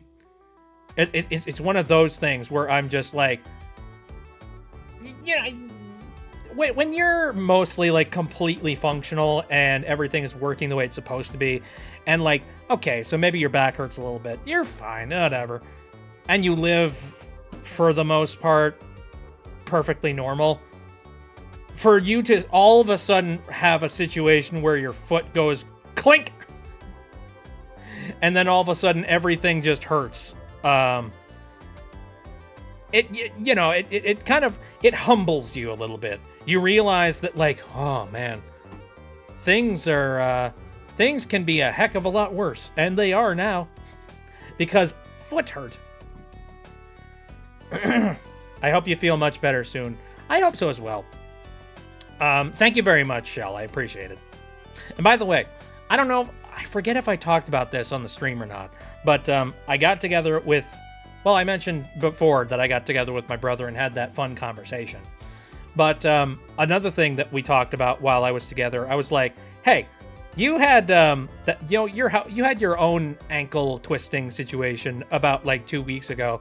How long did it take before your foot stopped being swollen and things stopped hurting, and also the bruising went away?" And he goes, "Oh, that's not gone yet. It's nearly gone, but not quite." And I'm just sitting there like, great. Ah. You want to talk about creating injuries? This is how you do it. What the fuck? It's like, throw a pie. Oh, that was supposed to be an apple pie. Give me a second. All right.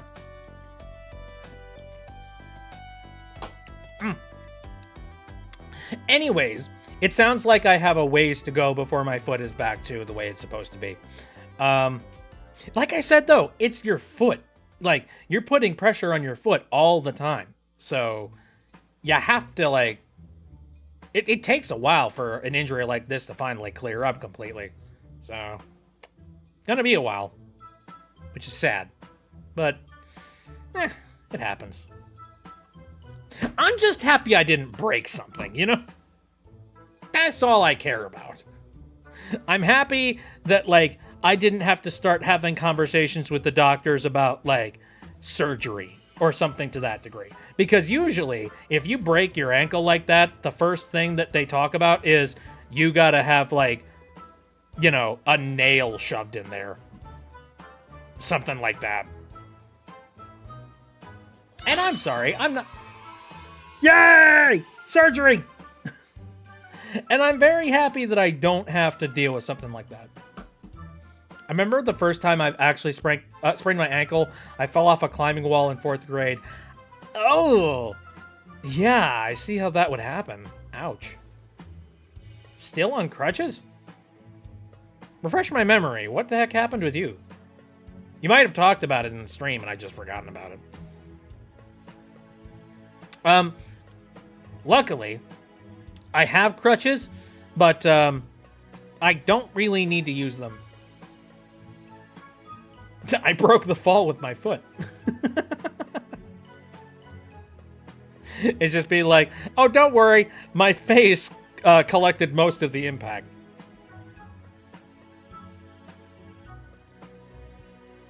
Fidget! Sorry.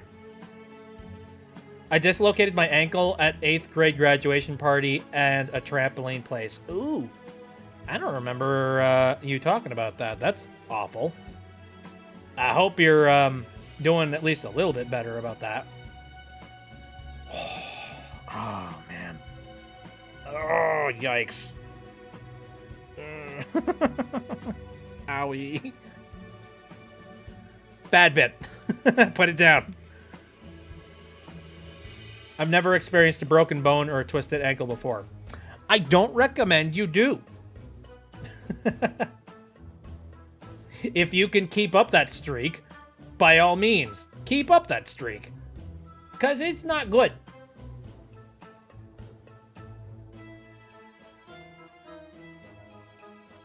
Do do do do do do do do do do.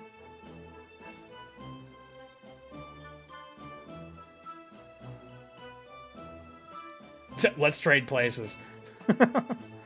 Now, I'm thankful that, like, knock on wood, I probably shouldn't even say this because this is how you curse yourself, but I have never once broken a bone.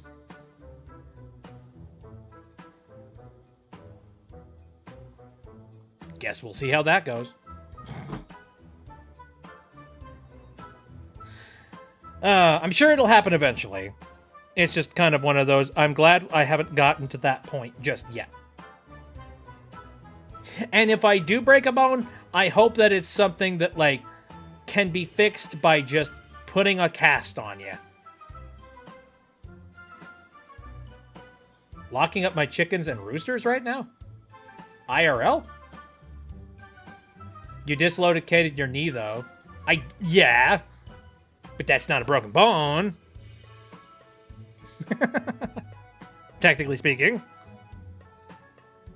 It's very, very close.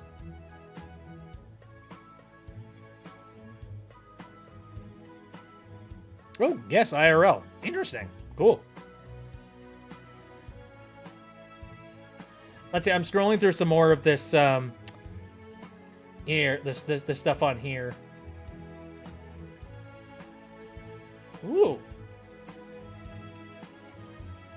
That's kind of neat.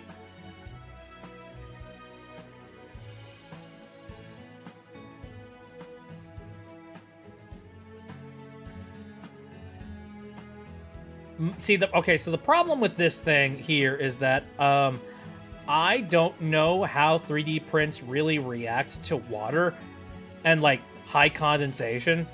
And so for me, I'm not sure how well this would hold up.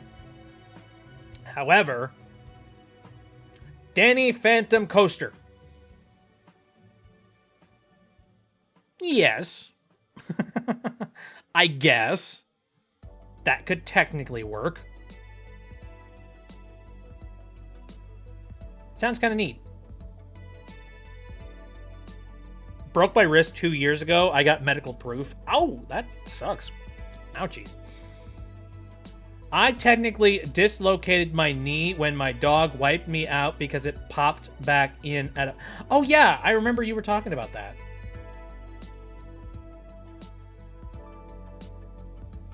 Here's the link to the printables thing. Danny Phantom Coaster. Oh, this is cute. I like this. Hold on a second. Oh, this brings back all the nostalgia. Here we go. None of you probably remember this, but it's an orange Nickelodeon VHS movie cassette. Except it's a tree ornament. I like that. That's cute. I enjoy that very much. I mean, now I just want Nickelodeon to sell this.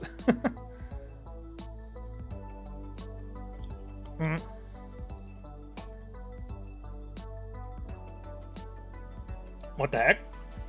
Someone saved me. My rooster just knocked a wasp nest off from where... What? Whoa, okay. Well, yeah, I don't know what to do to fix that. Call an exterminator, maybe? Or like a relocator? Somebody that can get those bees and get them the heck out? Or wasps, or whatever. Ugh. That's scary. Be safe wherever you're at.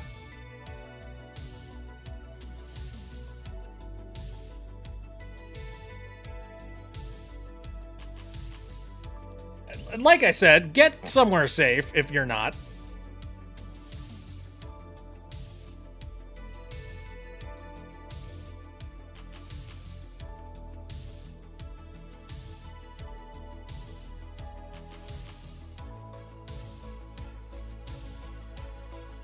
Okay, here's a deep cut.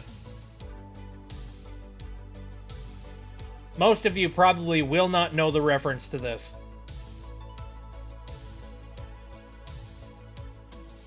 Artie from Pete and Pete. How many of you know what the heck I'm talking about there? I got bug spray. I'm safe, I think.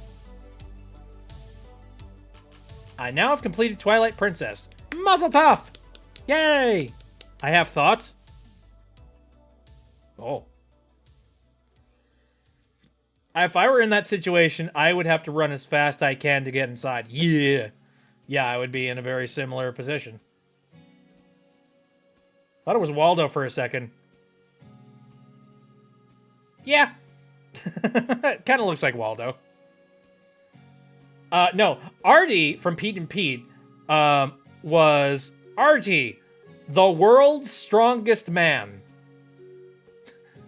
And his entire gimmick was that he was, like, super ridiculously strong. In theory. He never really showed exactly how strong he was, or, like, you know, he never really proved it, if I remember correctly. He just called himself the world's strongest man for no reason. Everybody is like, it's Waldo! For God's sake, no, it's not Waldo! Where's Wally in the UK? Ooh, yeah, if you're allergic, you don't want to mess around with wasps or bees or anything like that. Wally the Walmart.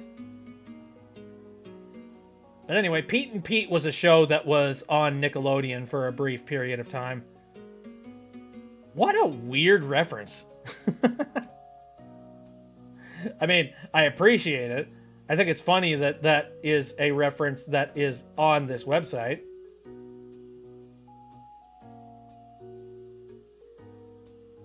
What else do we got? Oh, there's another aggro crag. Interesting.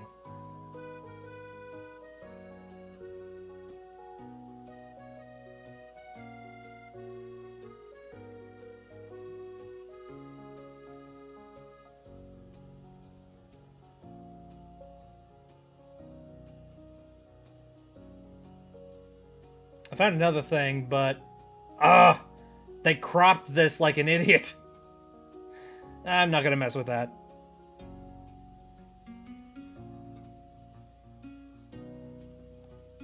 Wally the robot. Mother, may I use my fidget? I don't know, go for it. Use your fidget device. I don't police you. Unless you're literally asking her mother. In which case, I don't know. Are they allowed to use their fidget?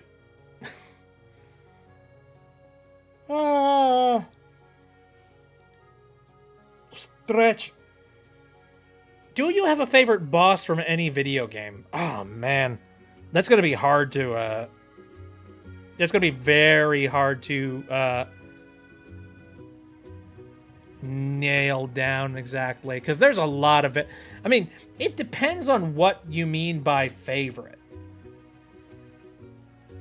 Any boss from Metal Gear Rising. That's true. Although those boss fights can be a little bit obnoxious. I'm gonna go to, like, my favorite video games. Here, my all-time classics section of video games. What would be, like, my personal favorite? Or something that, like, I remember very fondly?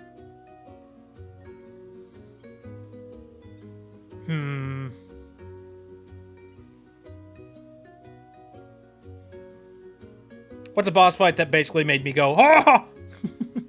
Favorite thing ever!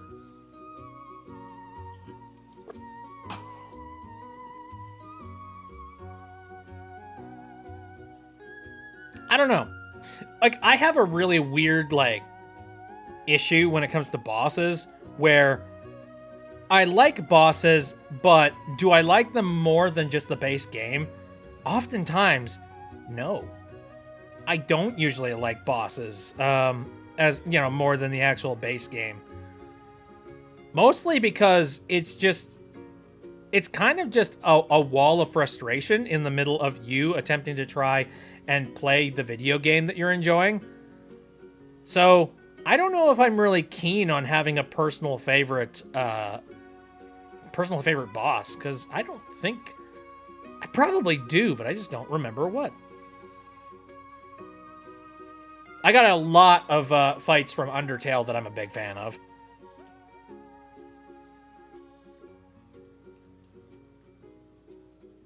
I love how he cusses while he raps against Tank Man and himself.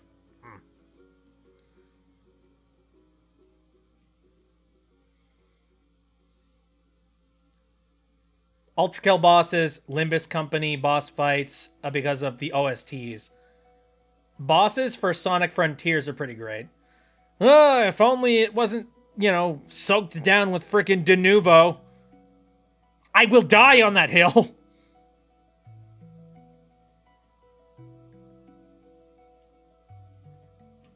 Yeah, I'm scrolling through, my favorite games at the moment. What's a boss fight that just made me go, ooh, super fun? I'm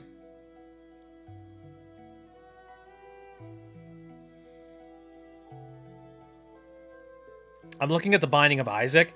The Binding of Isaac fights are not... You know what? There is probably a fight in Cave Story that I am, a massive fan of.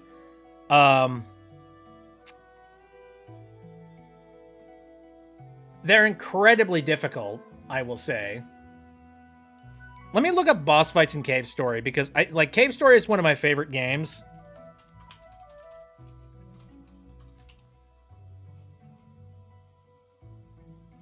But let me look up, the bosses specifically.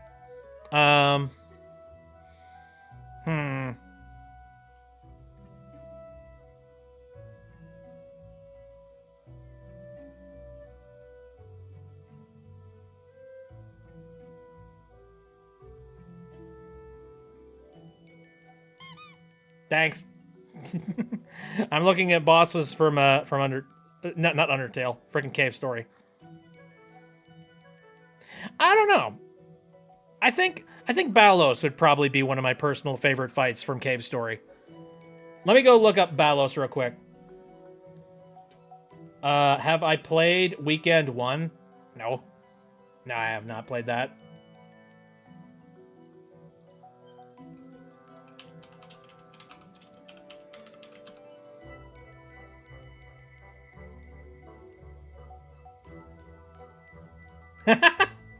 What the hell is this? I just looked up Balos from Cave Story, and I found some weird shit.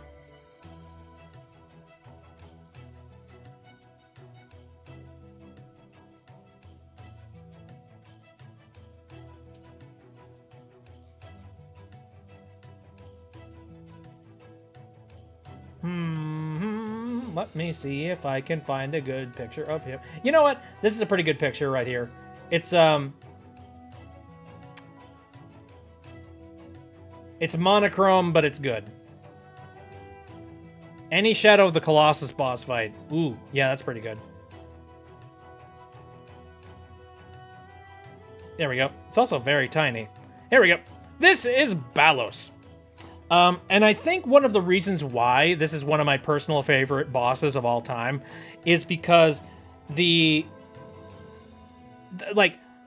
couple of things. Now, number one, the boss fight itself is freaking rad. Creepy. Well, yeah, the boss fight is freaking rad in that it has multiple different waves. And it keeps it he keeps on changing as the fight keeps going. And let me pull up this picture right here. This is his second form. Yeah, his second form is that gigantic blah blah blah blah thing, which is terrifying. And then his final form is horrendous. I'm gonna pull up his final form. Oh, there happens to be a PNG. Awesome. You're gonna love his You're gonna love this. This is gonna be great. This is Final Form Balos.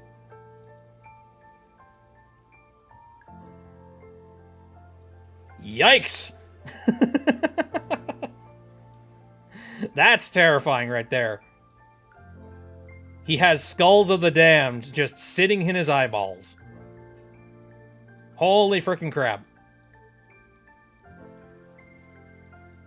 And this is a very tough fight. Like, absolutely ridiculously tough. But to make matters worse, the actual way that you get to him, what the hell? That's actually exactly it. In order to get to him, you need to reach a level in Cave Story called Hell. Now, if you don't know, Cave Story has got multiple endings. There's a really bad ending. There is neutral endings. And then there is also, like, the true ending. The true ending involves making your way to Hell, which, in order to get there, you need to do a specific set of things to, like, get certain elements to happen in the game. And then you end up in Hell. And once you reach Hell, Hell itself is not an easy thing to, traverse, because there are spikes everywhere, enemies that will just tear you to shreds. As well as there's not a whole lot of healing items as well. Yeah, Cave Story is amazing and still available for free on cavestory.org. Yeah, go and play the free version if you get a chance, or, hey, the paid version, that's kind of my personal favorite, because not only does it have improved graphics and improved soundtrack in certain ones, but also, I also feel like there's a little bit of a performance buff in the newer version that I definitely recommend. So, I mean, give the free version a try, and if you like it, go and get yourself a paid version as well. Paid version has Famitrack versions. Yeah. Anyway, so just getting to Balos. Ow. Frig. So just getting to Balos is a little bit of a challenge, because you have to do all these things to even unlock Hell. It's hard to even get through Hell, and there's no checkpoints in Hell, so you have to do it all in one shot without getting hurt. And then, once you reach Balos, you need to cross your fingers that you don't get killed. And by the time you beat Balos, like, it is such a satisfying thing, because once you beat Balos, spoilers for Cave Story, I guess, there is, like, a very specific event that takes place within Cave Story, that if you defeat Balos, you stop the event from happening, which is something that it seems like it's an inevitability throughout the entirety of the game. It seems like it's going to happen no matter what. And in fact, if you play through the story normally, it does happen. I don't want to be too specific about it, because, again, I don't want to spoil you too much. But yeah, like, you can stop the event from taking place and basically save everybody if you defeat Balos. And it is such a cool boss fight. It's just like theming. Mwah, delicious. I enjoy it. I think that this would be my favorite boss fight, simply for all of those factors in mind. It really challenges you ridiculously. I want to sleep, but at the same time, I don't want to sleep. Hey, you should probably sleep. Sleep is good. Sleep is good for the bones. Are there any other bosses that I would say that, like, really stuck with me? Let me think.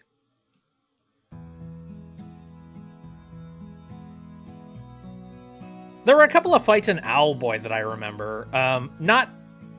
Not ridiculously fondly, but I remember them.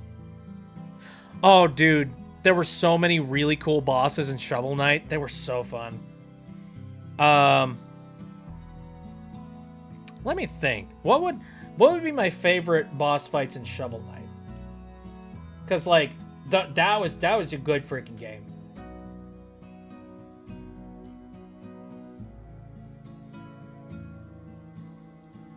Here,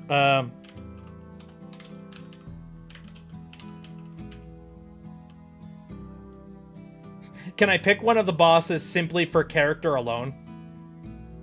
Because some of the character, they do a good job of characterization for the boss fights in Shovel Knight. I'm still on TV? Hey, nice. My parents want content! Consume! I remember having a lot of trouble with the bosses in Sonic Mania. Ooh, I see. Here, let me scroll down to, like, the bosses in Shovel Knight that are, like, my personal favorites.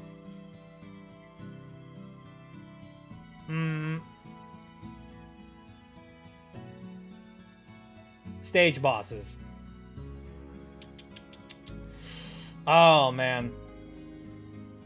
Again, do I pick them for just their characterization, or do I pick them specifically because the boss fight was fun?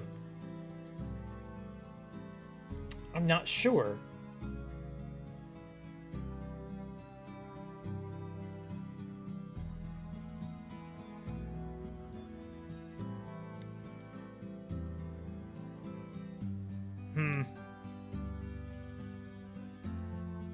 I've always had a little bit of a soft spot here.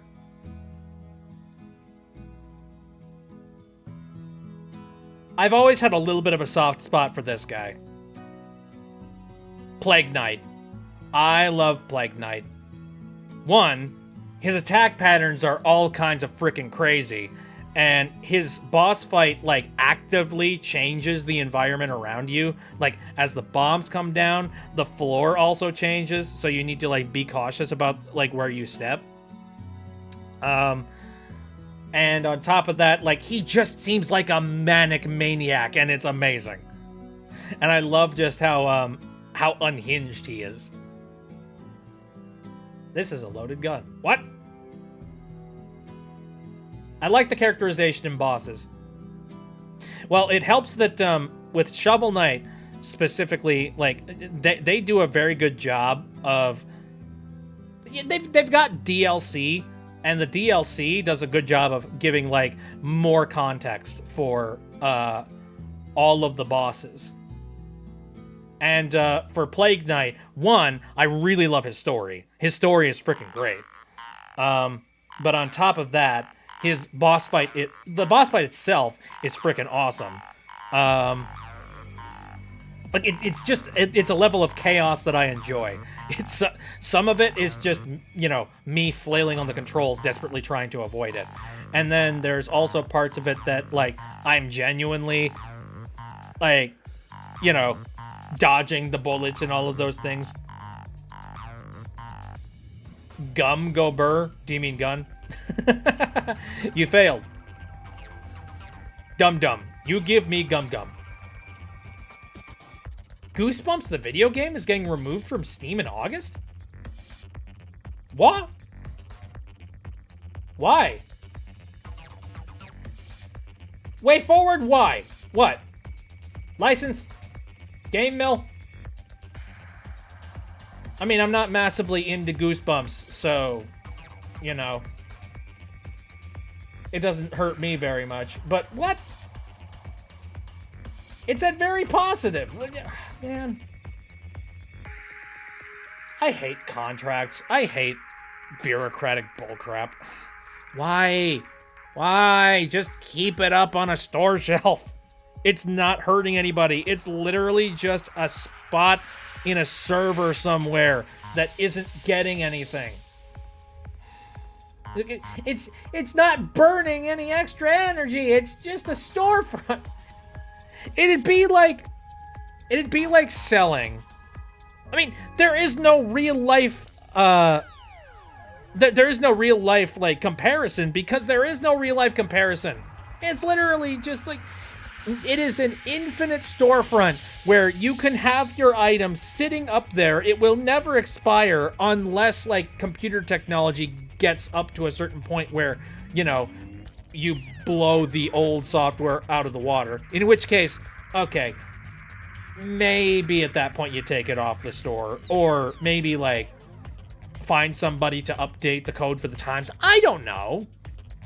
It's just really annoying whenever I see like, we no longer want to support this game, and also we don't want to re-sign the contract, so goodbye. Ah! That makes me upset. Do you know the game Dark Deception? Dark Deception. I don't know. I'm not entirely sure.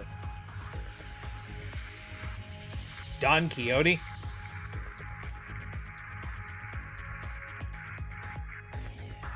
I'm curious, what is this Goosebumps game anyways? What does it entail?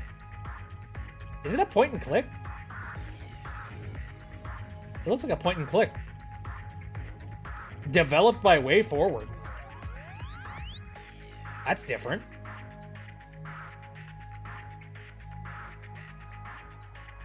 Player beware, you're in for a scare. Woo! Oh, man. This just reminds me of the time that the DuckTales game was taken off of the market as well. And like for the longest time, people couldn't get the game. Now, luckily, it is currently available, thanks to the fact that some kind of contract was signed. And so it is now available, but who knows for how long? Disney might come out of the woodwork and just be like, no, we don't want to do this anymore. We don't want to spend any money to keep it up there. Yeah. Now we're done.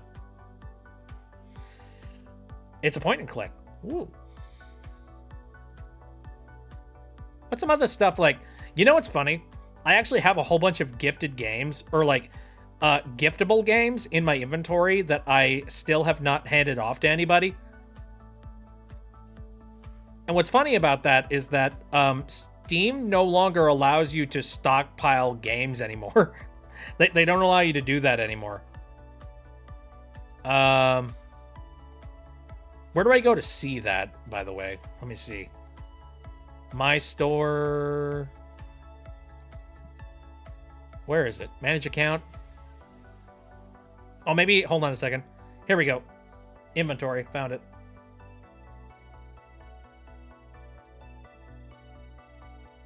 I hope more point and clicks are able to be popular now that Switch 2 has a mouse mode. That could be a big boost to the genre. Let console players give them a shot. I think that'd be kind of cool. I'm just thinking of the fact that, ow. Yeah, Humongous Entertainment have already ported a whole bunch of their games over to the Switch. And I feel like, now that there's a mouse mode, that could be a really good, that could be a good opportunity for them to mod a little bit of, mouse mode related stuff into, like, their old games and all of that jazz. That being said, they make, hand over fist of money as well, but, there's no game, only Zool.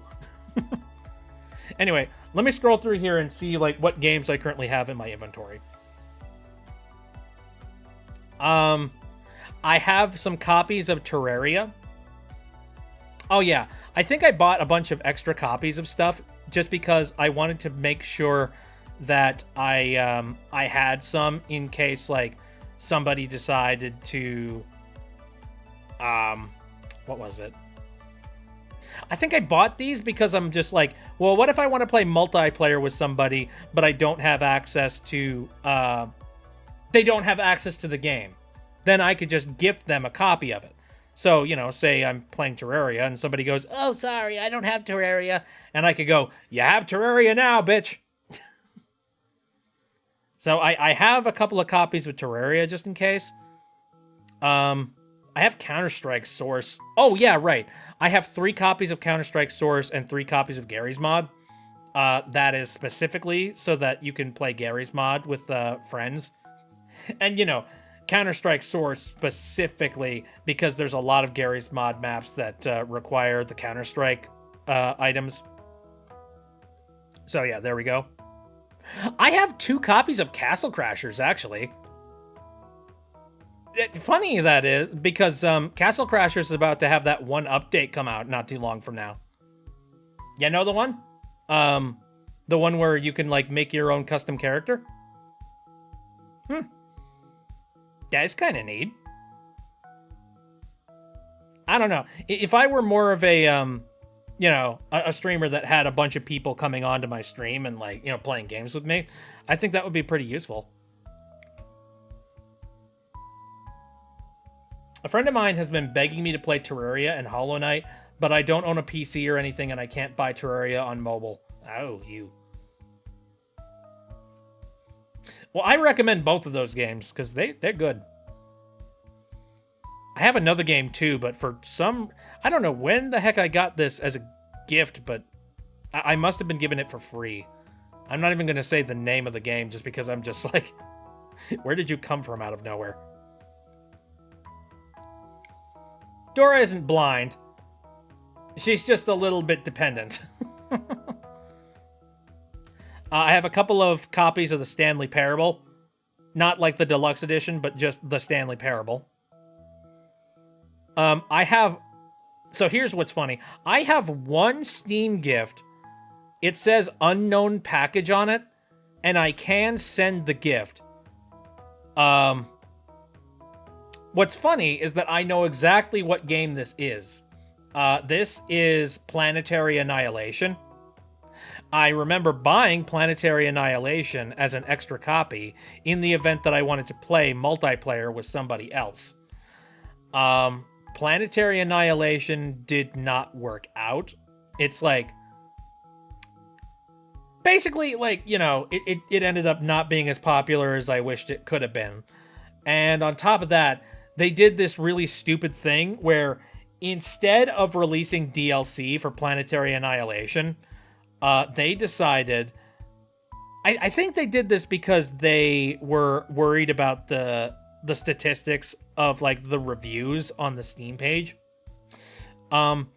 They completely abandoned the original Planetary Annihilation release that they released on Steam, and they made an entirely new one called Planetary Annihilation Titans.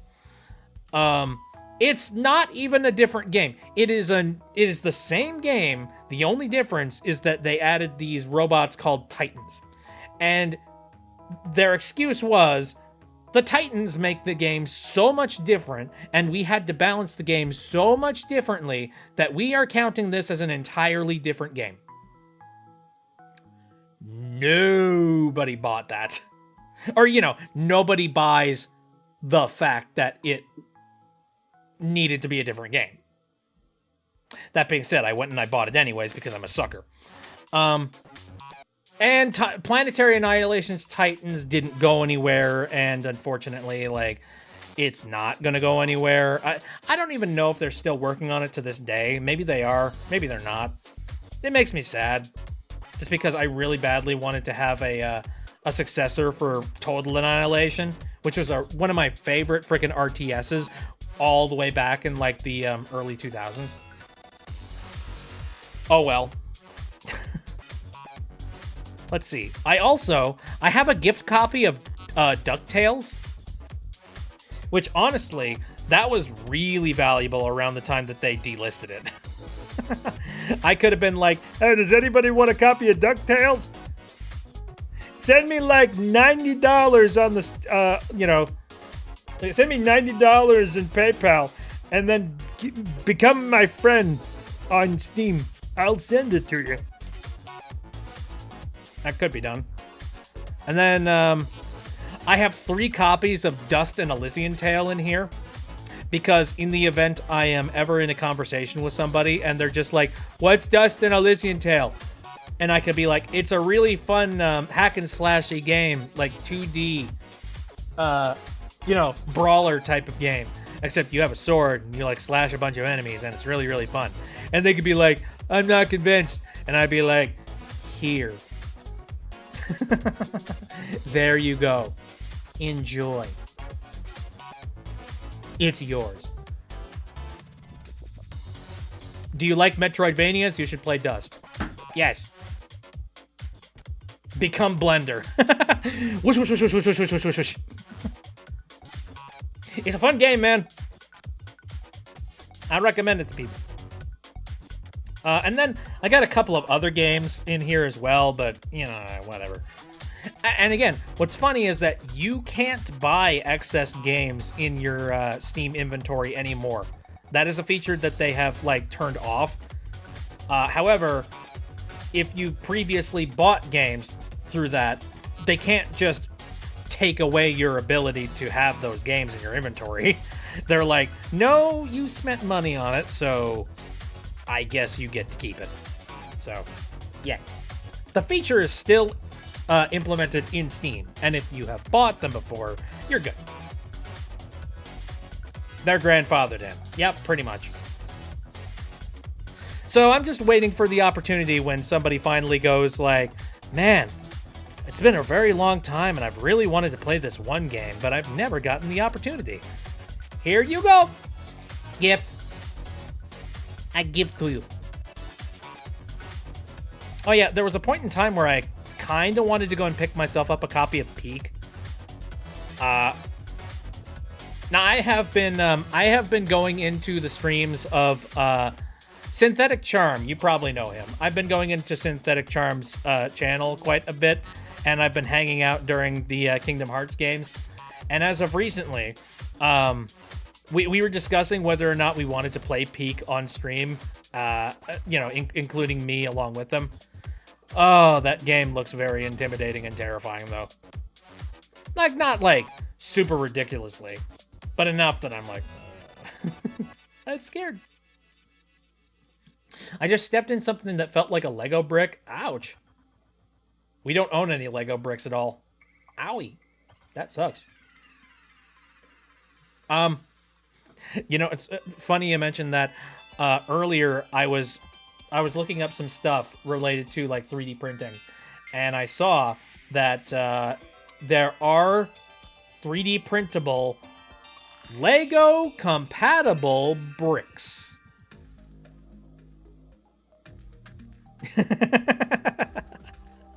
Massive air quotes. I'm not gonna say that you can literally print Legos. However, you can print something that works very, very similarly to Legos.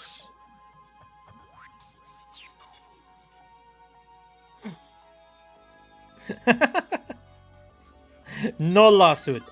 Nobody give lawsuit.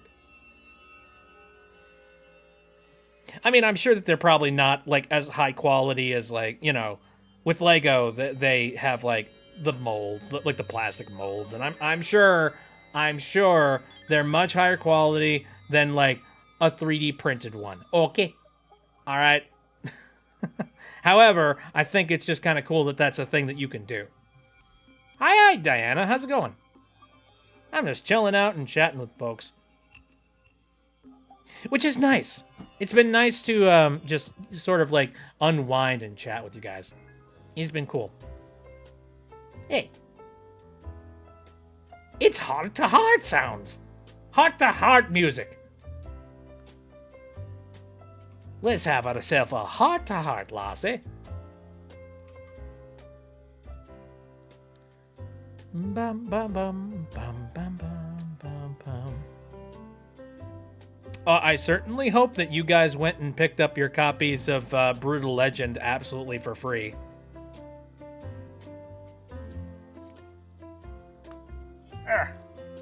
Although, I don't know how much of this I really wanted to get into, because it's a subject that's a little bit outside of my realm of conversation.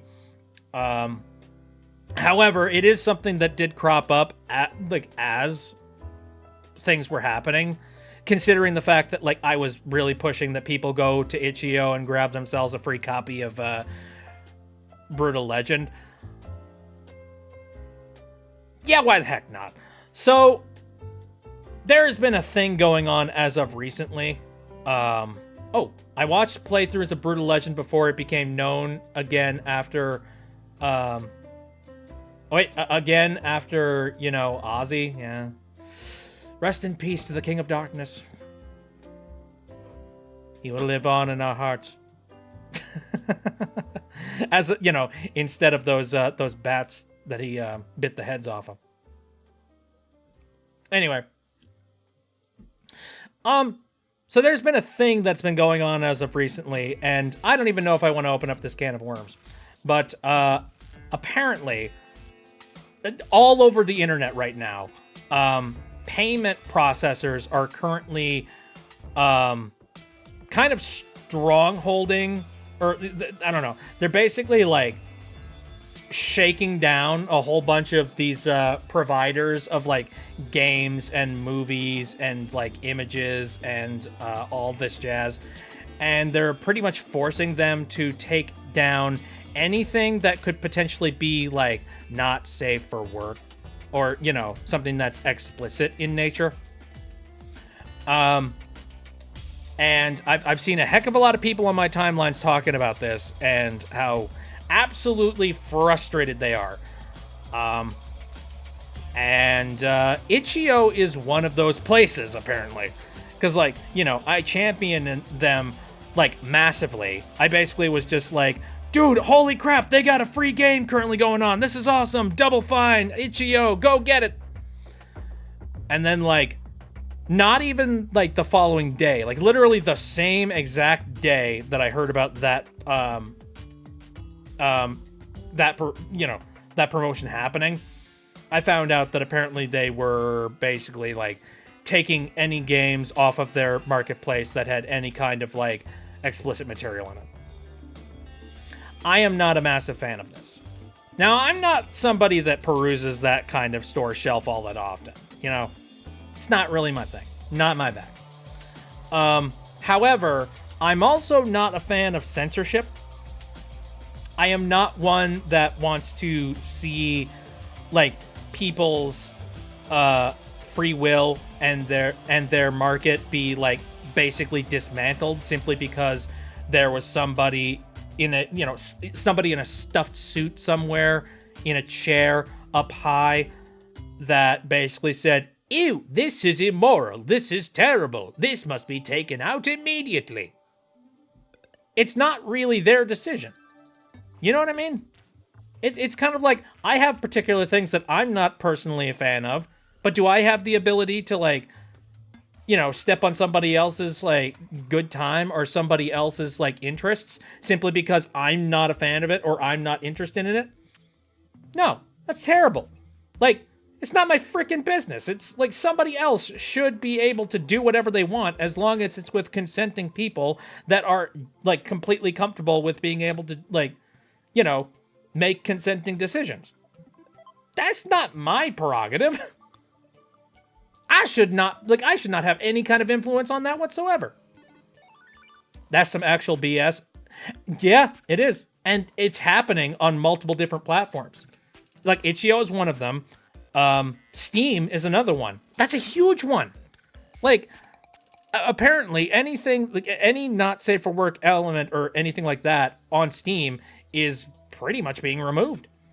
And that's terrible. I had the exact same sort of mentality when, I don't know if you guys remember this or not, but there was a period of time where, what's that one game called? Skullgirls. I remember now. Skullgirls was a game that was kickstarted, and it was very heavily pushed that it was a very scantily clad and very edgy kind of one-on-one fighter type of game. It on par with something like Street Fighter or Mortal Kombat or Tekken or something like that, but in its own lane, and it had its own flavor, its own kind of style to it. And a lot of people were really, really interested in Skullgirls because of the style of it. Oh, Shell says, I used to play Skullgirls. Well, this probably hits home for you. Unfortunately, the game Skullgirls, and the license and the property for it was bought by a particular company. And I guess this company really wanted to expand on the Skullgirls name and property. But in order to do that, it required them to clean the property up a little bit. So that meant they had to go and they went in and they cleaned up a whole bunch of the sprite work that was done for the game. And this included making a whole bunch of the scantily clad elements of the game less scantily clad. Strictly because they wanted to be able to market this game easier. Like, no. Look, I am not... Again, I don't play Skullgirls, not my interest, and I am also not interested in the TNA that is involved with, with the art style and all of that jazz. However, think about this. This was a game that was kickstarted a long time ago, and it promised people a very specific thing, and for some really stupid reason, like, much later on down the line, this new company is basically like ripping that promise out of people's hands, like retroactively. Basically saying like, hey, you know this thing that you pitched money to that you really, really supported specifically because it was scantily clad? You are not going to let you have that anymore. Nope, we're taking it away. Goodbye. That's bullcrap. And unfortunately, yeah, we're kind of in a situation where a lot of people supported a heck of a lot of these things on Steam, and I'm sure that Steam is going to allow people to keep their purchases, let's be fair, but they're basically killing the market. They're taking the market and they're just like throwing it out. Just like, nope, we're done. We're not going to allow people to buy these things anymore. Despite the fact that somebody could be 18 and over, and they might be able to make their own personal decisions about what they like and what they want with their own money. About the censorship thing, the reason for Steam and itch.io updating their policies is because of a conservative fundamentalist lobbying group from Australia complaining about it. I was going to get to that, actually. Yeah, Pierce, you hit the nail right on the head. The reason why this is happening is because there is... group of folks over in Australia who are basically saying that this is immoral, this is terrible, we need to do something about this, and they are going directly to payment processors, and they are either, they're embellishing on it, or they are lying about a whole bunch of the content that is currently on these platforms, and are basically saying, they're sending in like mountains of emails being like, hey, this is terrible, this is immoral, and you are funding this. This is egregious, this is terrible, you shouldn't be doing this.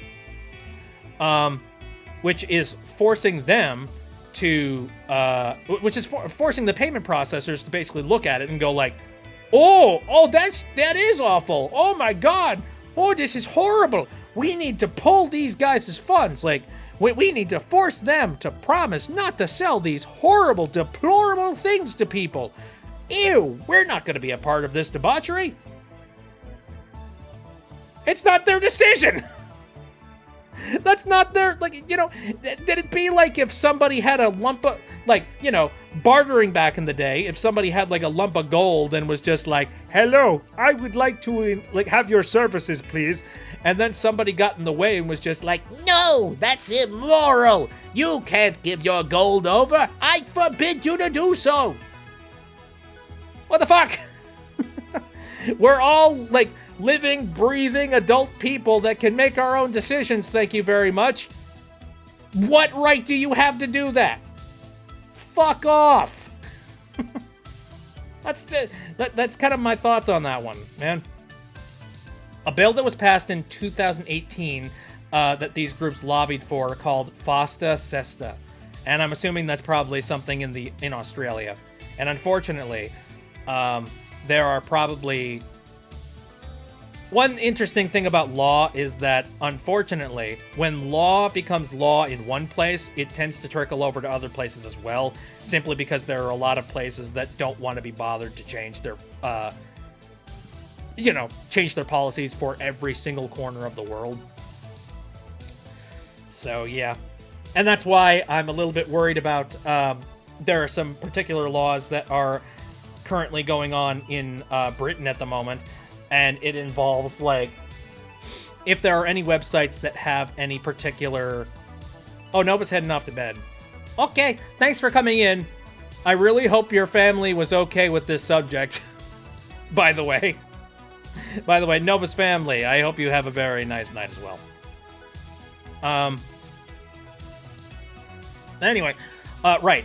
So there's this, like, one particular bill that was passed in Britain, in the UK, that essentially is just like, if you want to have access to any of this type of material whatsoever, you need to give a face scan, like some kind of a fingerprint scan, or some sort of an ID, and you need to give it to this website in order for you to be able to enjoy this type of thing.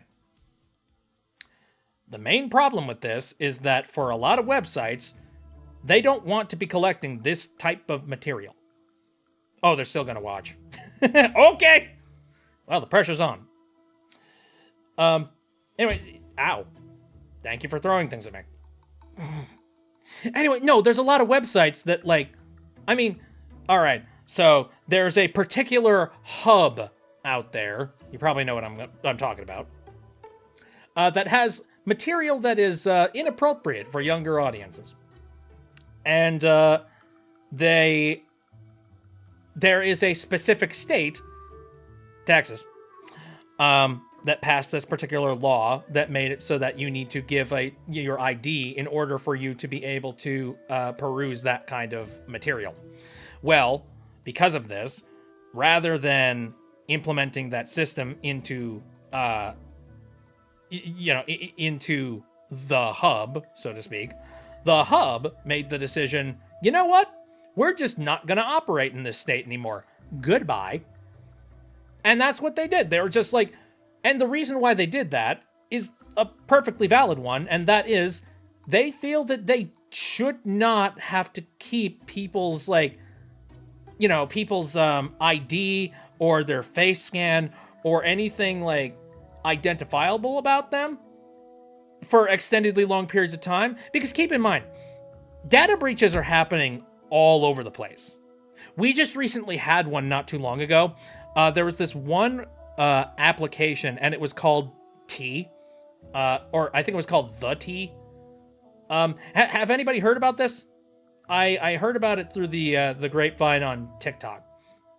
But there is there's an app that was being used called The T, and it was supposedly an all-female application, and I guess it was like a way to spread the rumor mill, or to spread tea about certain subjects.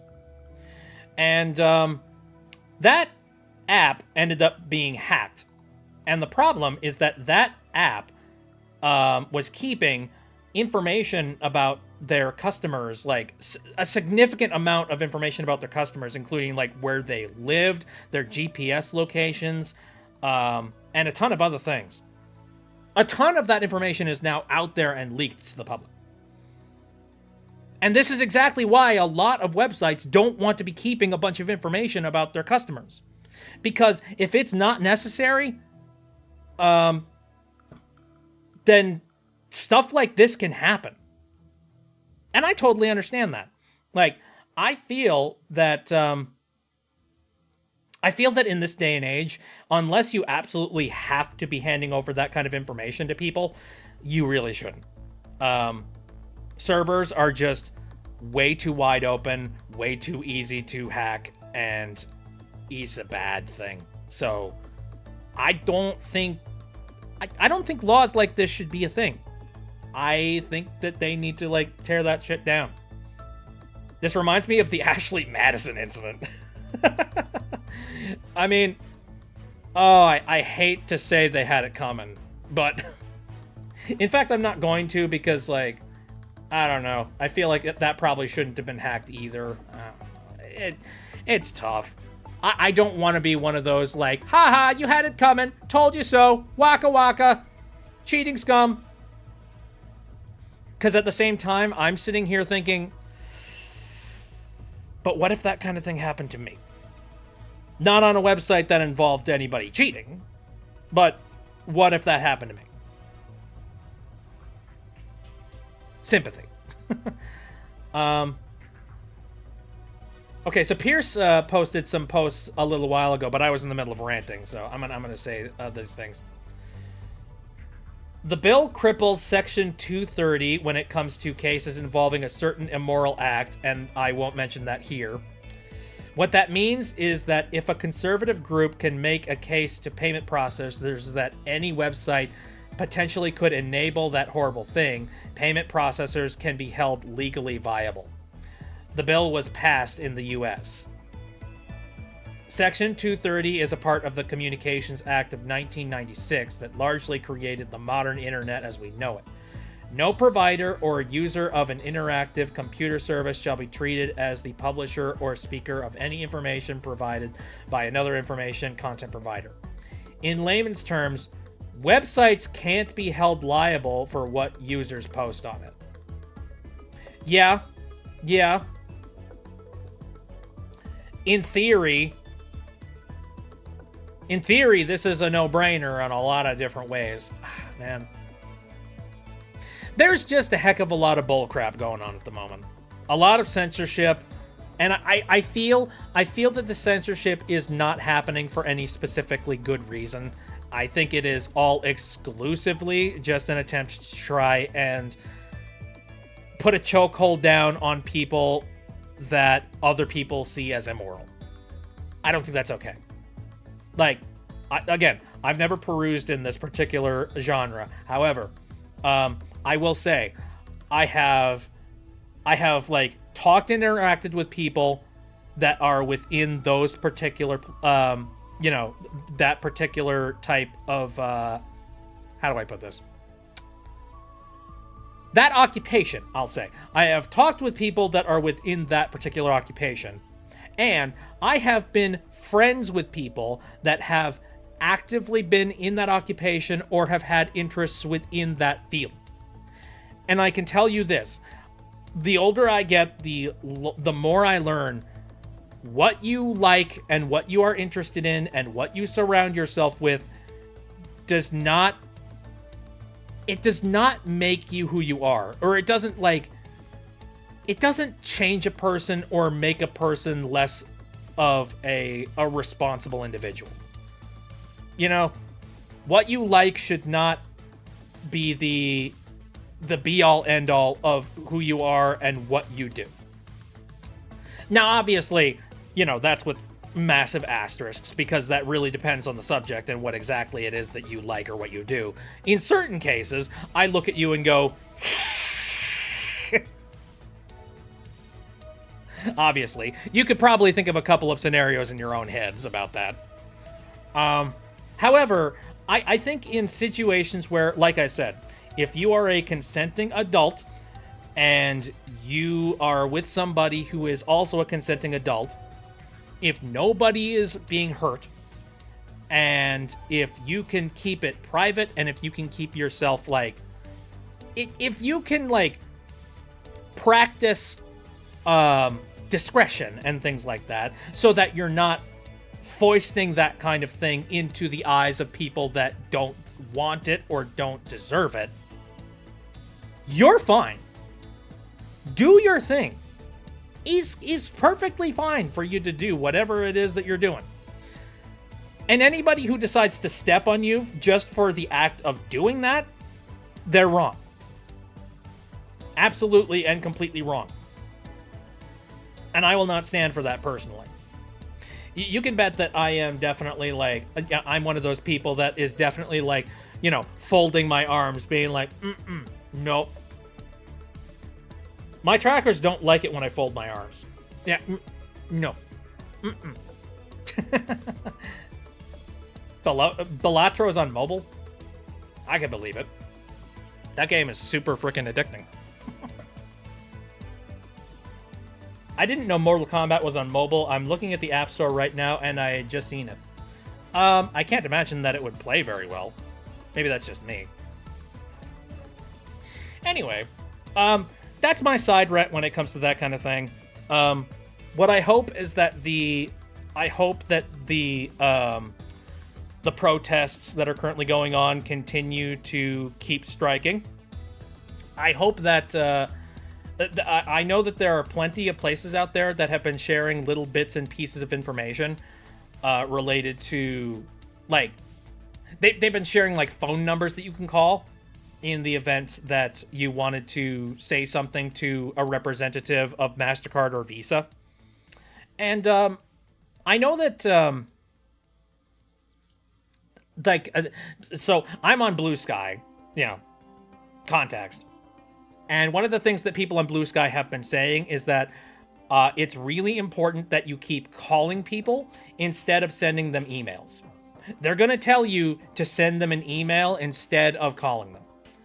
And the reason for this, that a lot of people are assuming, is because an email can very easily be sent.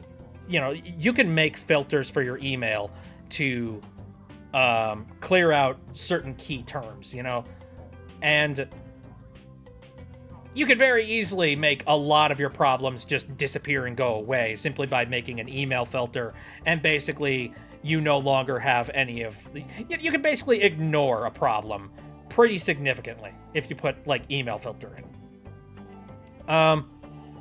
However, when it comes to calls, and if you are very cordial and very nice with people on the phone, and if you give nice talking points, I mean, there's this one guy that kept them on the phone for like 25 minutes. And that's a heck of a long time to keep somebody on the phone. And that basically denies service to anybody who might have like a particular problem with their card. And that can become a major problem with a payment processor like MasterCard or Visa. So the best form of protest that you could possibly do, from what I have seen, is calling them. I don't think flooding their email is going to help out much at all, because, like, one, that's mean, and two, I also feel that they could probably, like, filter that out and not pay attention to it. I am just sick and tired of people that are like, I don't know.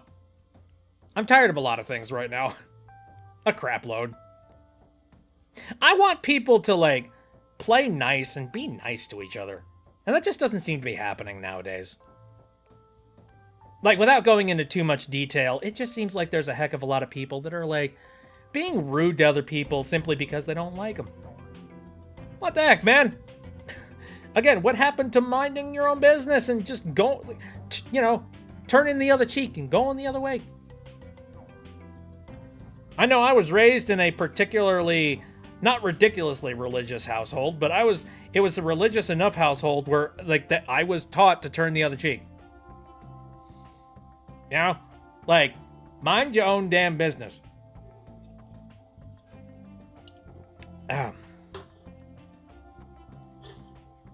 Anyway, that was a long, like, drawn-out conversation. But it's a conversation that I think, like, it definitely needs to happen, though.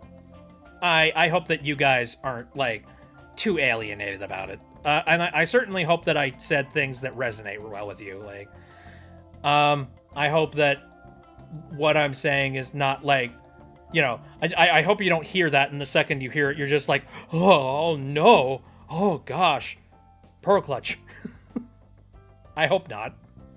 I hope what I'm saying, like, it, is reasonable. You know what I mean?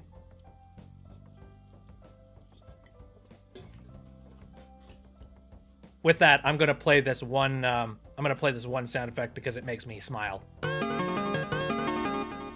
I'm old.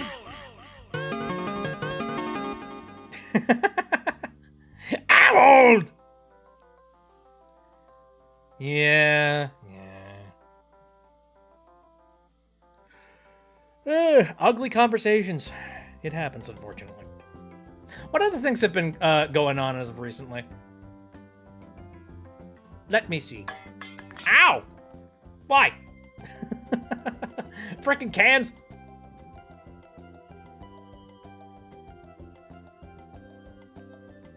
Let me check my socials and whatnot. Oh, here's a funny. Like, I've posted stuff over to Tumblr that are based. Wasn't me. I see Shell redeemed Toss. I'm pretty sure it was you. I mean, is it? I didn't do it. Ow. What the frig? Anyway, no, I posted some stuff over on Tumblr, and I posted them underneath them specific fandoms, you know, like Hat in Time, Billy Bust Up, Other, you know, that kind of thing. And it's funny how, like, stuff that I posted in there is still getting traction to this day. It's kind of cool in a weird way that, like, those posts are still reaching people. And it kind of just goes to show that, like, you know, if you know how to post over on Tumblr, stuff that you post will, like, continue to exist over there for quite a long time.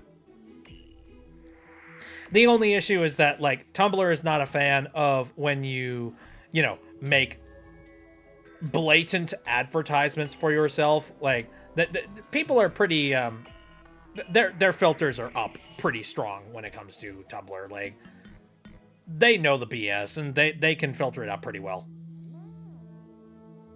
However, if you're just making something for the sake of, like, making something, and making something a part of, forgotten a bit about Billy Bust Up. Yeah, they're still working on it. I know that they just recently, they have this one music competition currently at the moment. I haven't looked too closely into it, simply because I would like to be as fresh as I possibly can when it comes to Billy Bust Up as an experience. So we'll see how that goes. Let's see, what else is going on? Taking a look at my socials at the moment.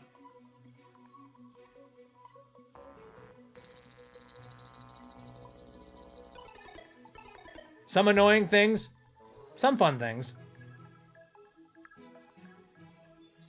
I don't know. In general, it's mostly good stuff. Especially, you know, ever since I left, like,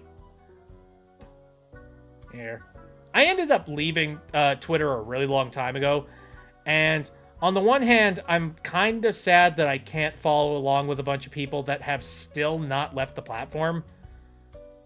On the other hand, I am also really happy about the fact that I am not on that platform and I'm not supporting it any further. Yeah, I don't need it anymore. I'm happy that that is out of my life and, you know, out of my skin.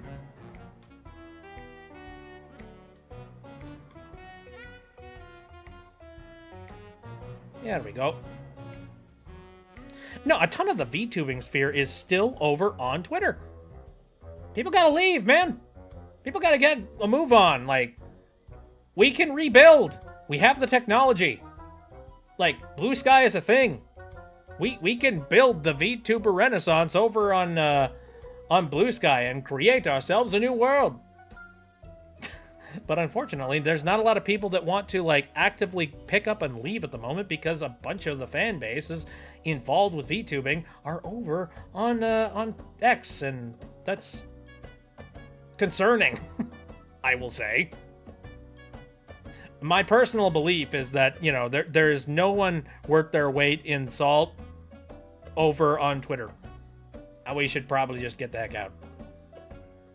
Like, there's not enough, like, who gives a crap about Grok? I don't. I don't care about what other things they're currently working on at the moment over there.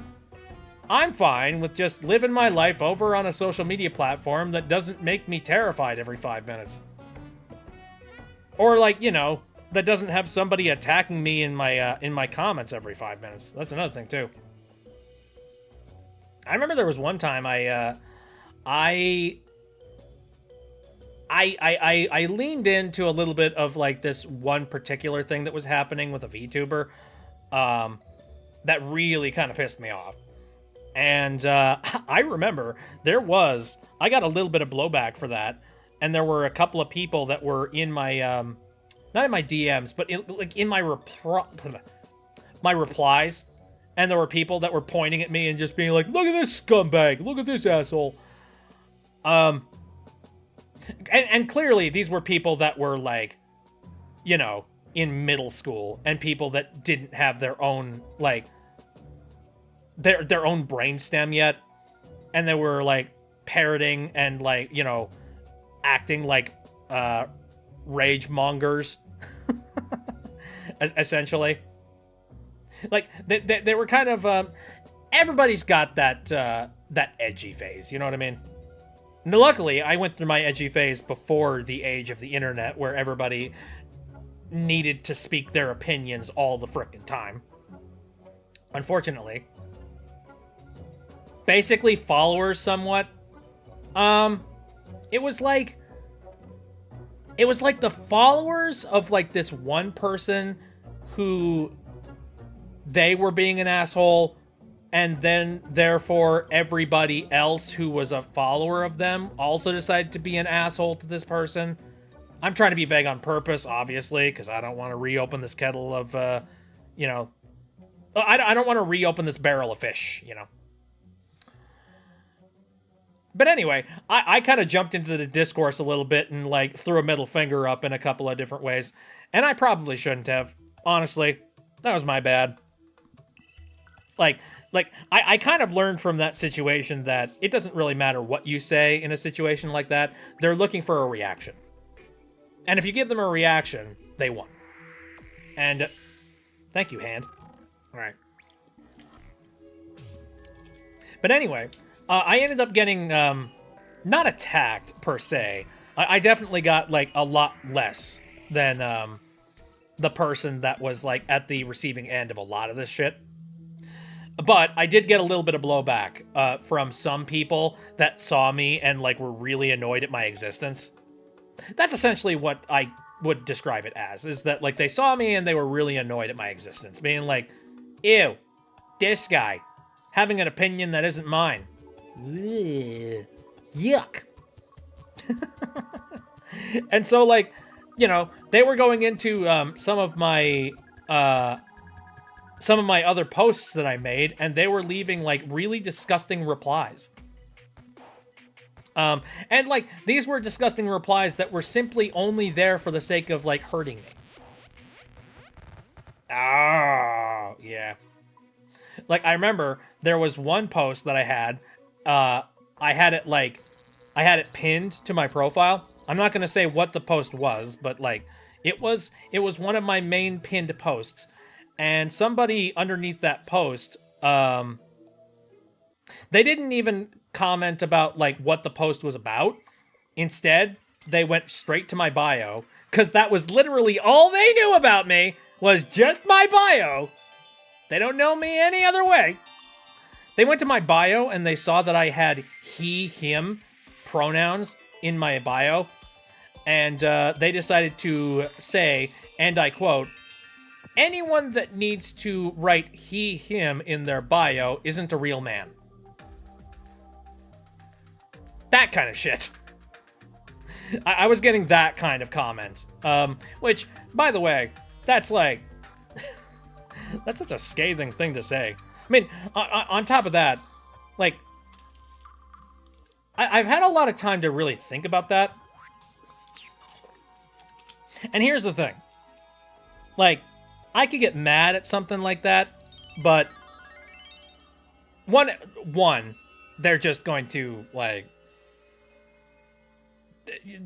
They're just feeding off of your rage, essentially. So, you know, I can't really get angry at that.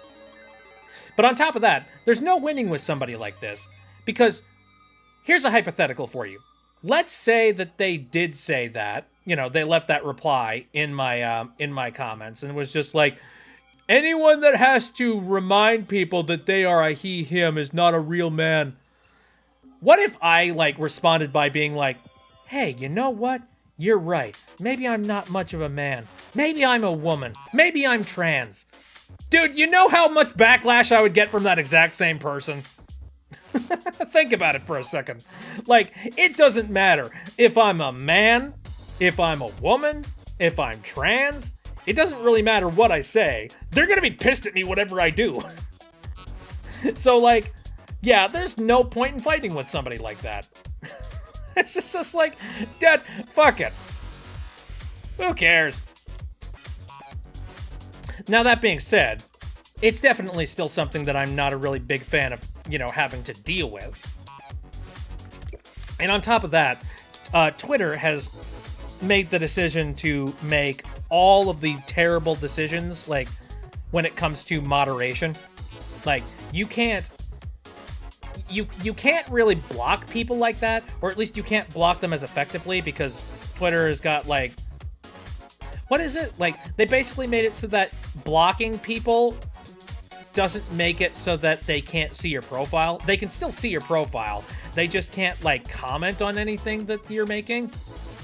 Which, like, no, if I block somebody, I want them off my yard, and I want them to never look at my shit again.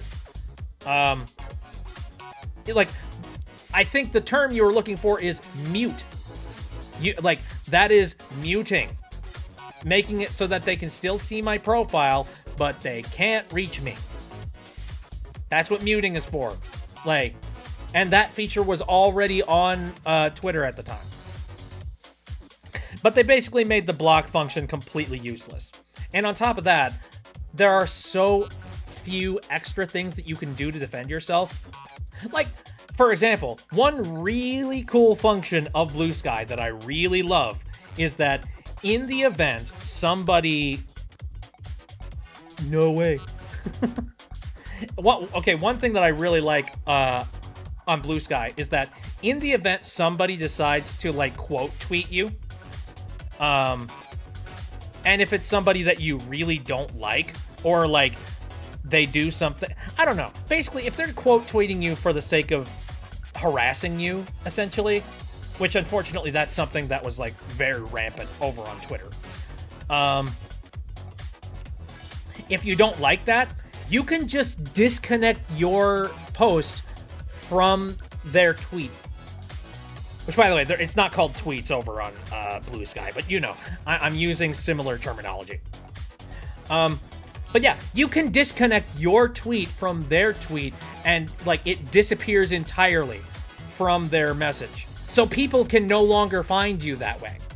So therefore, that stops people from harassing you. That's great. I love that as a function, and that's something that you don't get over on Twitter. And they could probably implement it at any time to stop the harassment. Yet they won't, because that cuts down on engagement, and therefore less people are seeing their posts, less ads are being delivered, and therefore they're just gonna let it fly. It's dumb. I never use Blue Sky or Twitter at all, honestly. Ah, yes. We have the true actual genius in the chat. The person that is just avoiding it altogether. Good. Honestly, like, the longer that you can not use social media like Twitter or Blue Sky, the better. Keep yourself sane. I mean, I've got it because, unfortunately, I do have... I don't want to say an addiction, but, like, I don't know. Like, Twitter's social media is one of those things that I know how it works, and I know how to use Twitter. It's the most comfortable way that I know how to make social media posts, and it really truly feels like home to me. I don't use Twitter anymore because I just know it's disgusting. And Blue Sky is just Twitter, except without all the bullshit. That's it. And it makes me happy. So, I'm already losing it over Limbus Company. The Limbus?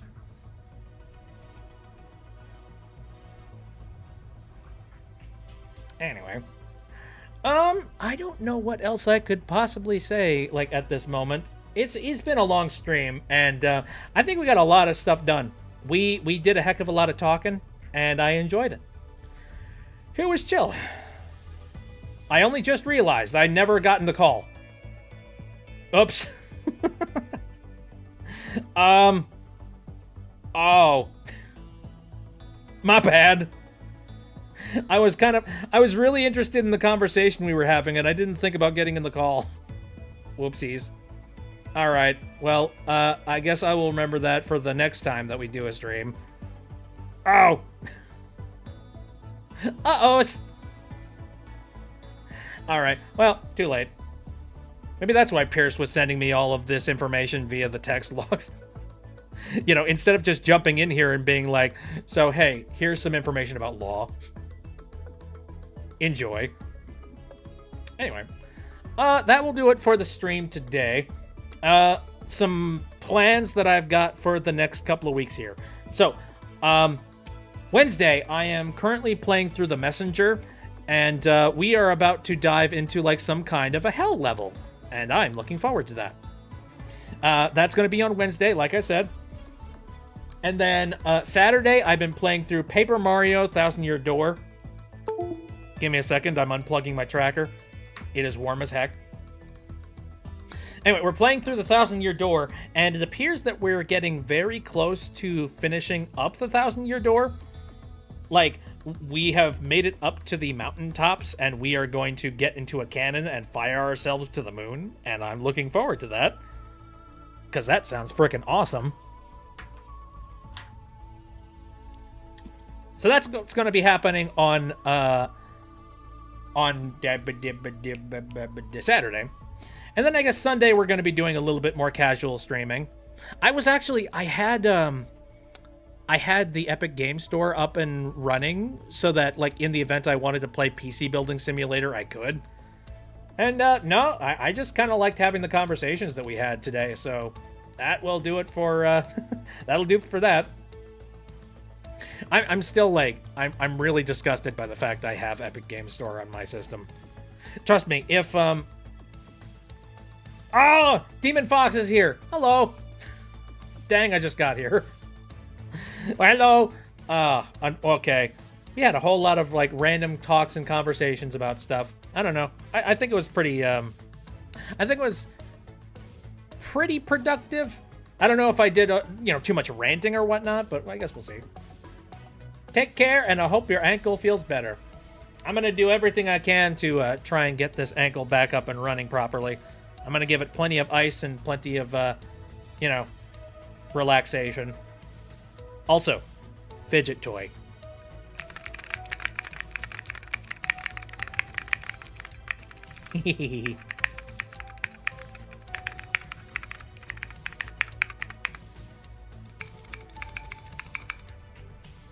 It's fun. I enjoy it. I'll rewatch the stream later. You know, I've been very good when it comes to making sure that I upload the streams after the stream is over. I would like to... So, it's not perfect. I've heard a couple of people that have had some problems logistically with it. However, I am very happy that Twitch does allow you to upload your VODs, like, within the 24 hours that you do your stream. You know, they allow for multicasting now, which makes me very happy. I've heard that they're like I said, some people have apparently run into some problems with that. Like, I guess logistically, there's certain things that you aren't supposed to do while multicasting. Including, I think, advertising the other stream that you have up. Or, like, you can't put a massive emphasis on the fact that you're multicasting to other places. I don't know. That kind of sounds like a you problem. That sounds like somebody's trying to, like, divert people a little bit too much. I was going to go hang out in your server's VC to chat with peeps if anybody joins in. Joins it, rather. Okie dokie. I don't do a heck of a lot of hanging out in VCs. I got an issue with that. Like, VCs just feel... What's a good way to put it? I don't know. My brain stops whenever I'm in a VC. And I'm trying to get past that. I'm trying to, like, get used to the idea of, like, having conversations with people, like, in VCs and, like, getting over the social anxiety of even, like, joining the VCs to begin with. I think that's one of my main problems, is just like the social anxiety. Ugh. Alrighty. That will do it for the stream. I am going to take off here. Oh.